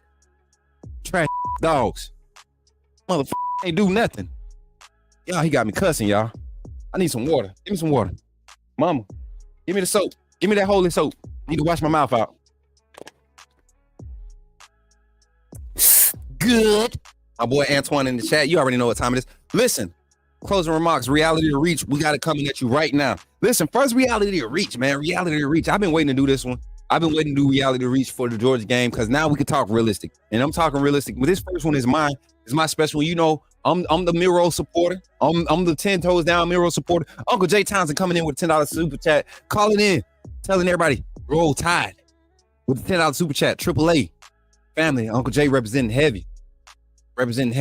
Remember, if you want to come, if you want to become a co-sponsor of today's stream, any green super chats or higher, direct donations, Cashapp, PayPal, Venmo, 5 gifted memberships can get you on this co-sponsor banner for this network. And for all my Georgia fans, I'm talking trash too, man. I love talking trash. So I'm not taking it personal. You can say whatever you want about me, roast me, we'll do whatever, but just be open for the return. You know what I'm saying? Just be open for retaliation and don't take it personal. This is a fun channel if you really stick around and find out, man. It gets really animated and gets real fun because that's who we are. We authentic. So shout out to all the co-sponsors of my stream, man, of this Coach Smook Network stream right here, the Coach Smook Morning Show. Everybody on that banner below. Brett Sullivan, Marcus McCanson, Jay Townsend for contributing to the upgeek and the growth of this channel. And Shawnee, yes, talk to a piano man. Talk to it, tell him. But I'm telling you, these pups, they really confused. Reality or reach. Does Jalen Miro throw? No. Not does. This is my reality to reach. And I want y'all to understand, reality to reach are statements, not questions. They're statements. So here goes my statement. Jalen Miro throws for more yards than Carson Beck. Reality to reach. I believe Jalen Miro will throw for more yards than Carson Beck. One, it's kind of an obvious answer. And I didn't play it safe because you got Georgia fans that really believe Carson Beck is a better quarterback than Jalen Miro. They really think Jalen Miro cannot complete the intermediate passes. They really think that their secondary won't give up the deep ball. Well, reality is Jalen Miro will have way more passing yards than Carson Beck, and it won't be because of a lot of dunk and dime plays. That secondary will be exposed, and his deep ball accuracy, the best deep ball accuracy over the last 21 games in college football. 17 games in college football that he's played in. Best accuracy. 17 games. 17 total starts he's had up until this point. And he has the best completion percentage for passes over 40 plus yards. And you're trying to tell me that Georgia's secondary is going to be able to stop that? How many turnovers has Georgia been able to force this year?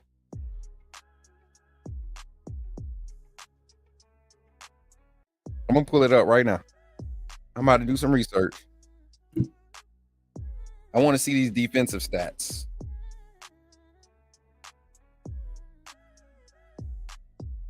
Defense. Interceptions. How many total interceptions does Georgia have? One total interception, and y'all playing all these trash quarterbacks, and y'all talking about interceptions. Y'all talking about y'all DBs. Y'all playing all these trash quarterbacks. Let me go back to this. Y'all playing all these trash quarterbacks, right? Y'all talking about who we playing, and y'all got one interception throughout the whole season. You got one. Let me make sure I'm not tripping.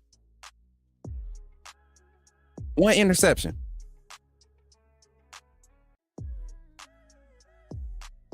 Pass attempts against y'all 109. Wait, let me see. Oh, they don't have it on this. I want to see what y'all average pass yards giving up is. Cause I think the run game is going to establish the game, but I think we really going to capitalize in the pass game. What's up, Marine 1169 is in the chat, man. My brother. Hey, Marine 1169. I gotta tell you, man. The video you just did. Would you and your little what's your flash with your coffee cup and you watching all these fails happen, bro? That was epic. I shared it. I had to, man. Hey, keep doing your thing, bro. I appreciate the support, man. You had me crying yesterday, man. So reality reach, I'm giving y'all the chance to answer these questions, y'all. We got about 7 minutes left on the show. We're going to do 2 more reality reaches, and then we're going to be able to end the show. Let me end this. Got 19 votes. Oh, y'all not voting. So y'all in the chat, y'all not talking, y'all not voting. Y'all just watching, y'all rubbernecking again. We had 19 votes. 19 votes. 73% say y'all it's a reality that Jalen Miller will have more passing yards than Carson Beck. 26 say it's a reach. So here on the Coach Smook Network, we're going with reality. All right, next up. Next reality or reach. Here we go. Poll. I'm pulling one from the chat.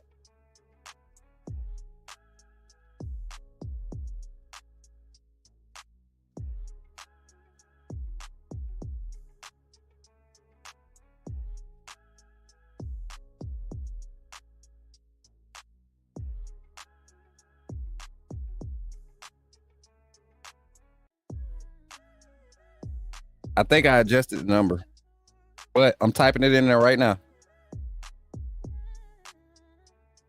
There we go. Alabama will force 3 interceptions on Carson Beck. I didn't say who's going to catch them. I just know they're going to force 3. Shout out to Piano Man with $4.99 super chat. I love dogs, but I hate UGA. Roll Tide.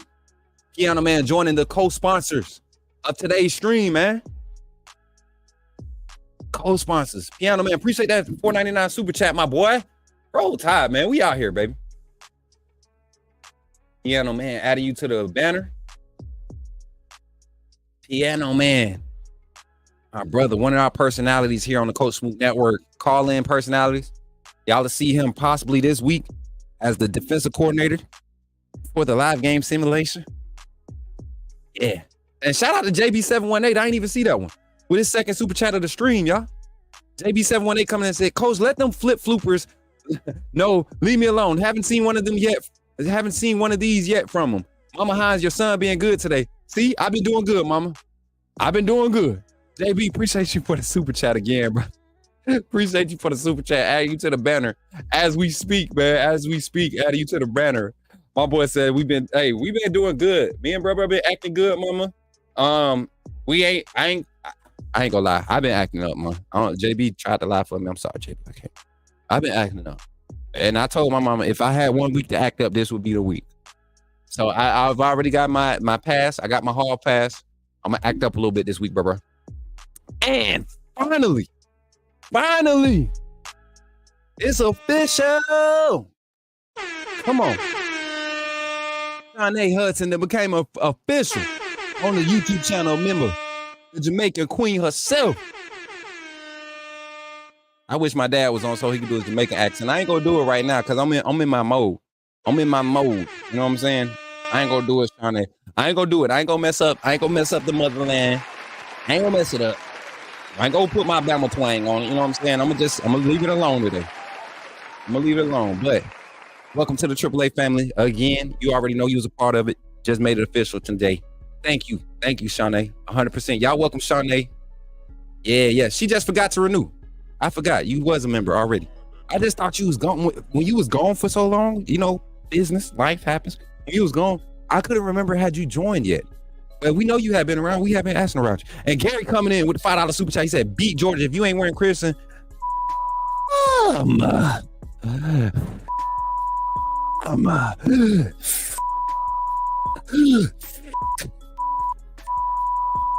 Georgia. I'm sorry, y'all. I had to do that. Let's get that clip. Get that clip, y'all. I was going crazy for a second. I still love Jesus. I still love Jesus. I just want y'all to know that. I still love Jesus. Say what you want. Judge me all you want. I still love Jesus, but I hate Georgia. I hate Georgia. It ain't even them. I just hate the fans that continue to talk like Primetime and Dares. And then this other dude that I used to argue with in his sports talk group, him and his little posse to be talking crazy. I know they probably rubbernecking on Facebook. They be watching. They know who I'm talking about. I ain't gonna even give them the credit to say their names. You know what I'm saying? I know they be watching. I know they probably trying to roast. They trying to get clips and all this stuff. Go ahead and save them. Keep them. You gonna be deleting them. Don't hold on. Don't all the stuff that you prepping right now to try to use and troll me this Saturday. You ain't gonna be able to use it. I'm that confident. And last time I was that confident, we handled y'all. Handedly handled y'all. Last time I was nervous about us playing Georgia was when Bryce was the starting quarterback and we lost. That's the last time I was scared. Not scared. I respected Georgia. I don't even respect them right now. I don't respect them. The white coming in with the $5 super chat. We seen that Waffle House food. Hey, yeah, you seen it. Listen, I still got leftovers. The white. You know I was coming with it. I got two of them things. Waffle House. Play with me. The white, you know how we coming. With the Waffle House. Stop playing with me. Appreciate y'all boys for joining the co-sponsors of today's stream. And you know what? I got to take a moment to be serious for a second. I know I'm having fun. We closing the show out. But y'all, I'm really grateful for all the super chats, all the memberships, all the contributions. They really mean a lot. This last month's earnings, and I'm not shy. I'm not going to put no numbers out there then. But this last month's earnings due to super chats was astronomical compared to what we've seen in the past. And y'all really contributed. And I wasn't even planning for it to happen this way.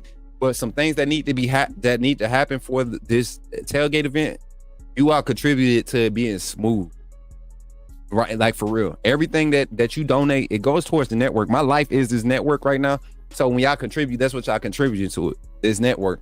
And y'all have been very intricate in that process of everything going smooth this weekend. So thank y'all for all the support. Who we had come through with super chats. Y'all got so many super chats coming through. I forgot. Trying to make the banner. Let me see.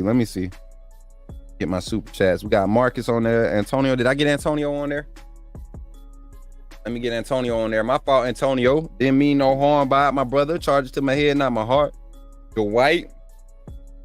And then who else was that? Was that JB? Yeah, that was JB. We got JB up there, right? All right, boom. All the co-sponsors, we should be updated. We should be tight now. We should be tight. Hashtag sponsor my boy. Yes, sir. What's up? Extra chocolate chips. Man, you know what? I didn't ask for extra chocolate chips. They threw them on there and I appreciate them for it. Uncle Jay, I got you on the banner.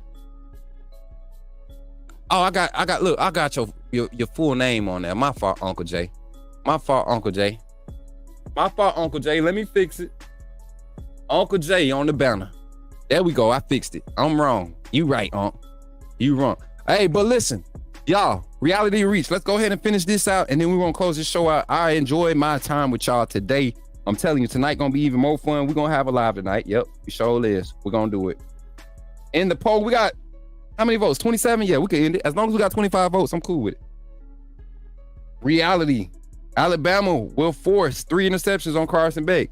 68% saying you reality. The other 33 point whatever is saying reach.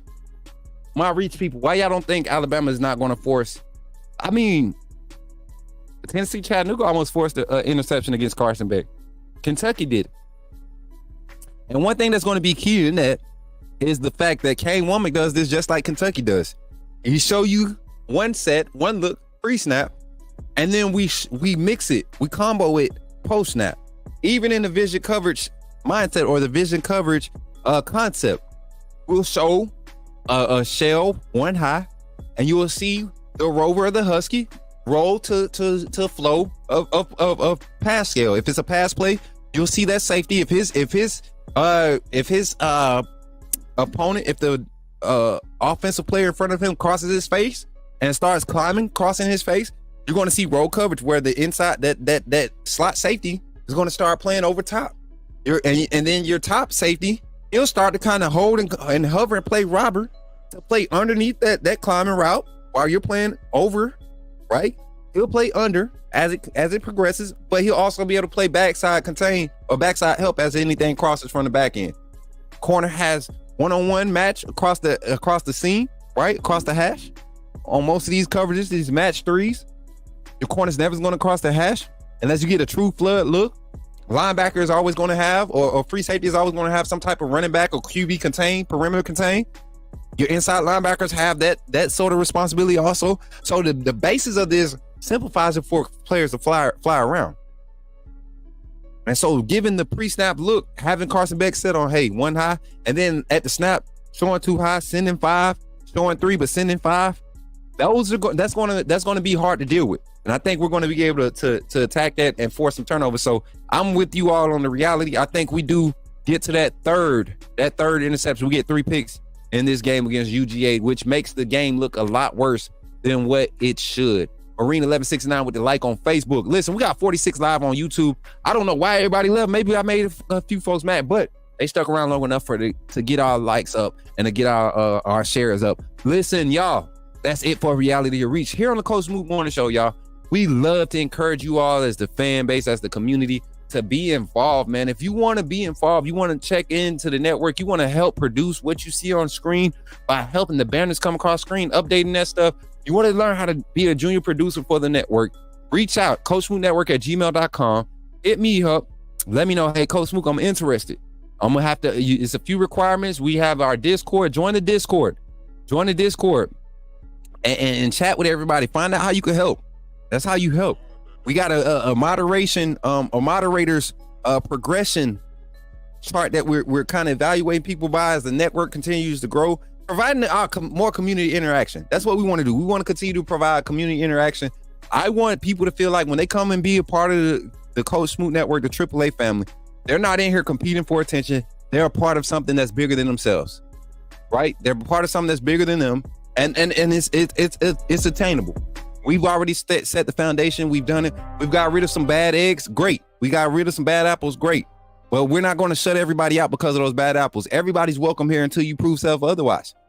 So come in, talk your trash, be respectful. Look at the opportunities to grow. Maybe you have an opportunity to promote your business or your channel, your content, right? If you do the right thing. We're a community. We support each other. So hit us up, coachsmooknetwork@gmail.com, or jump into Discord, right? With that, we're looking for more moderators. We have hit our 2.1K mark. We're looking for at least 5 more moderators to help with the growth and the moderation of our chat. Not necessarily our chat, but really with moderating the distribution of our content. All live content, all VOD content posted from YouTube, TikTok, and Instagram. We're looking for people, a team of people that are looking to share it religiously. If you really support the Coach Smook Network and you want to be a part of that team, you want to get into some of the plans and understand how we're moving and why we're moving the way we are, you want to be a part of that inner circle, you want to be a larger contribution. You may not be able to do it financially, but you want to be able to, you're spending time. I see, and I'm gonna get on Rich B. I see Rich B come in and share a different link that's not Coach Smook Network content in our locker room every day. If you love this content so much, Rich, share that content outside of the Discord. Share it everywhere. And I'm not asking or nothing. I'm just saying we're a family here. We're a community. Don't be selfish. Don't be selfish. Stop. A lot of stuff that we share in our chat, we debating against it anyways. We debating against it. We don't agree with it. A lot of stuff that we share, bump that. Let's promote what we stand for, right? So if you're looking to be a part of that team, you want to be a part of that team, and you have to be a member of the channel, first of all. But secondly, you just got to support. You got to show it. We want receipts. When you share it, show it in the locker room that you shared. My admin team, they do a great job. Well, we're growing, and we're having to hand off some of these responsibilities. So if you're part of that group of people that don't necessarily have the time to be like on the admin side, but want to help contribute, let me know. Jump in the Discord, talk to either JB or Bino, Brian Thomas or JB718 in the chat. You'll see Bino in the chat. Talk to them. Let them know you want to be a part of the team. If you want to help with the graphics, all of that stuff, talk to Dwight. He's our media consultant when it comes to audio and graphics, right? He's our consultant there. So you talk with him. And if you just want to just continue to support, man, you have sponsorship ideas, hit us up, coachsmooknetwork@gmail.com, with any opportunities that you think this community could benefit from. Not just me, but the community. Our brand is growing. We're growing as a family. And I'm excited. I'm excited about it.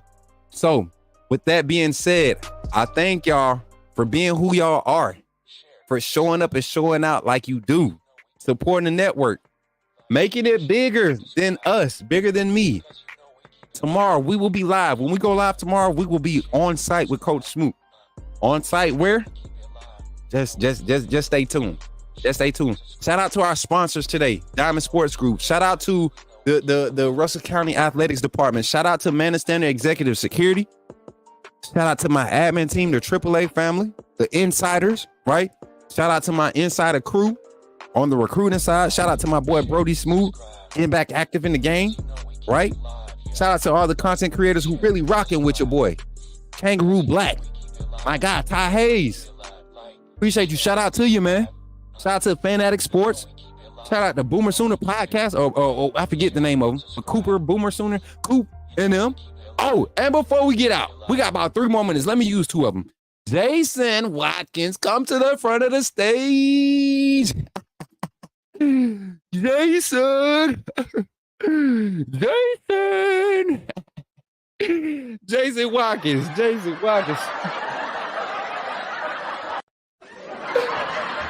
Watkins, man. Jason Watkins. You really thought Jason Watkins really thought that Oklahoma was going to come into the SEC and really put they foot on somebody? And not just somebody, but a solid team. Y'all remember when I told Jason that Oklahoma would lose to Tennessee? That would be their first SEC loss. And he started calling me soft, and he got mad because I said Texas was going to have a better year. Y'all remember that? Y'all remember that? Yeah. Now Jason over there, we go to his live to show support, talk a little friendly trash talk, and Jason Watkins on Hall of Fame with the coaches, whatever you want to call his channel now. Cause now he even got in his feelings. So I'm gonna poke a little bit. I'm gonna poke the bear a little bit, right? I'm gonna poke the bear. I want you to come at me, Jason, because you got RJ Young looking like an expert now. RJ Young told you, and you know I don't rock with RJ Young. RJ Young told you that Tennessee was going to beat Oklahoma, and he's an Oklahoma analyst. You just continue to disregard the fact that y'all don't have an SEC caliber roster yet. Yes, you have the thoughts, the mindset, but to think that Oklahoma was going to come in and end the season 9-3, 10-2, Jason, I told you when you asked me, did I think Oklahoma was going to finish better than Texas? I said, that's what I said. And I tried to tell you, but you didn't want to listen.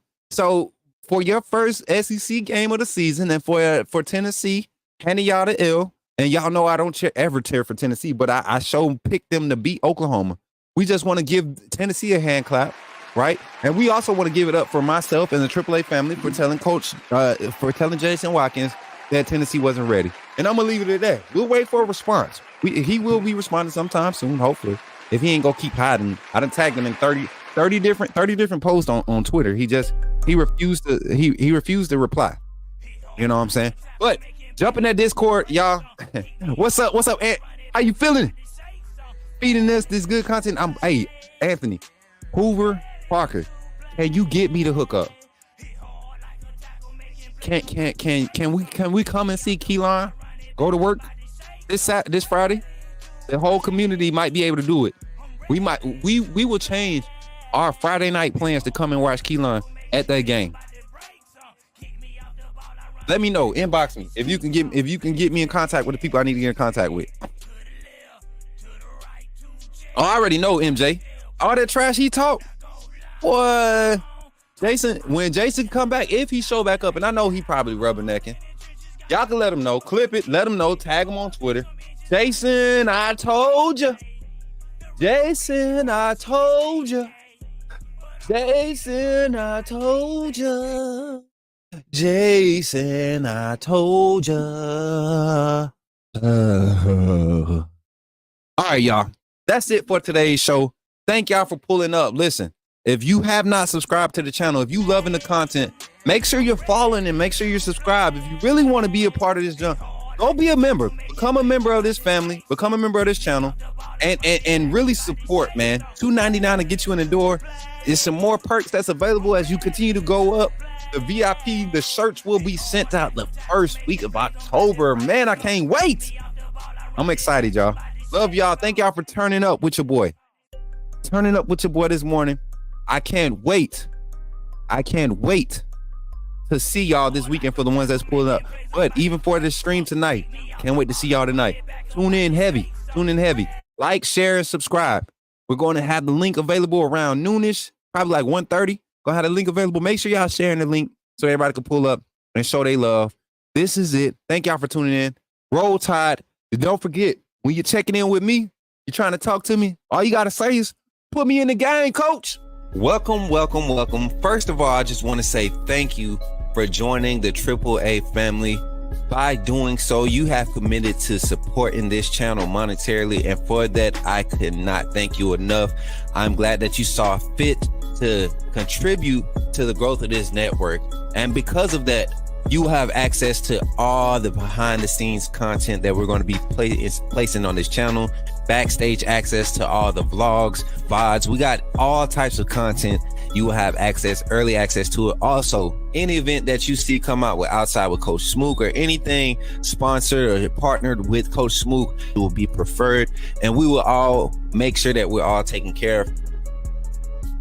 This community is going to continue to grow. Don't miss out on any opportunities to network. We have other content creators. We have business owners. We got entrepreneurs. This is Coach Smook Network because we believe in networking. We want to uplift the community. So thank you for contributing to helping that mission, seeing that goal. And that's really what we're here for, right? We're here to uplift and continue to grow. So thank you for all your contributions and welcome to the family. AAA SOS.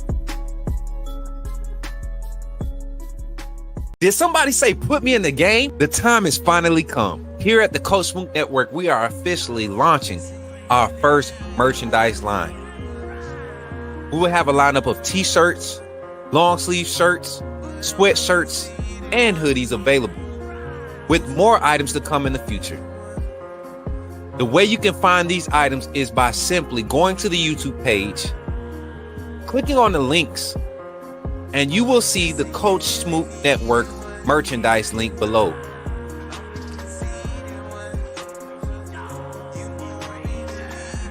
Or during our live stream, type in the chat !merch, and you will see the link come up. And from that website, you can purchase all the variety of merchandise that we have available. Don't wait too long. Don't wait until it gets close to the end. Coach Smook Network is growing fast, and I'm glad to be a part of what we're building here. Thank you for your support, and go get your merch, man.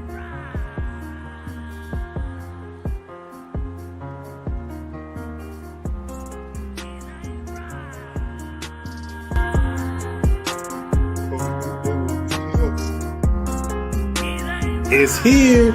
Authenticity above all. AAA family. Coach Smook. You know what it is.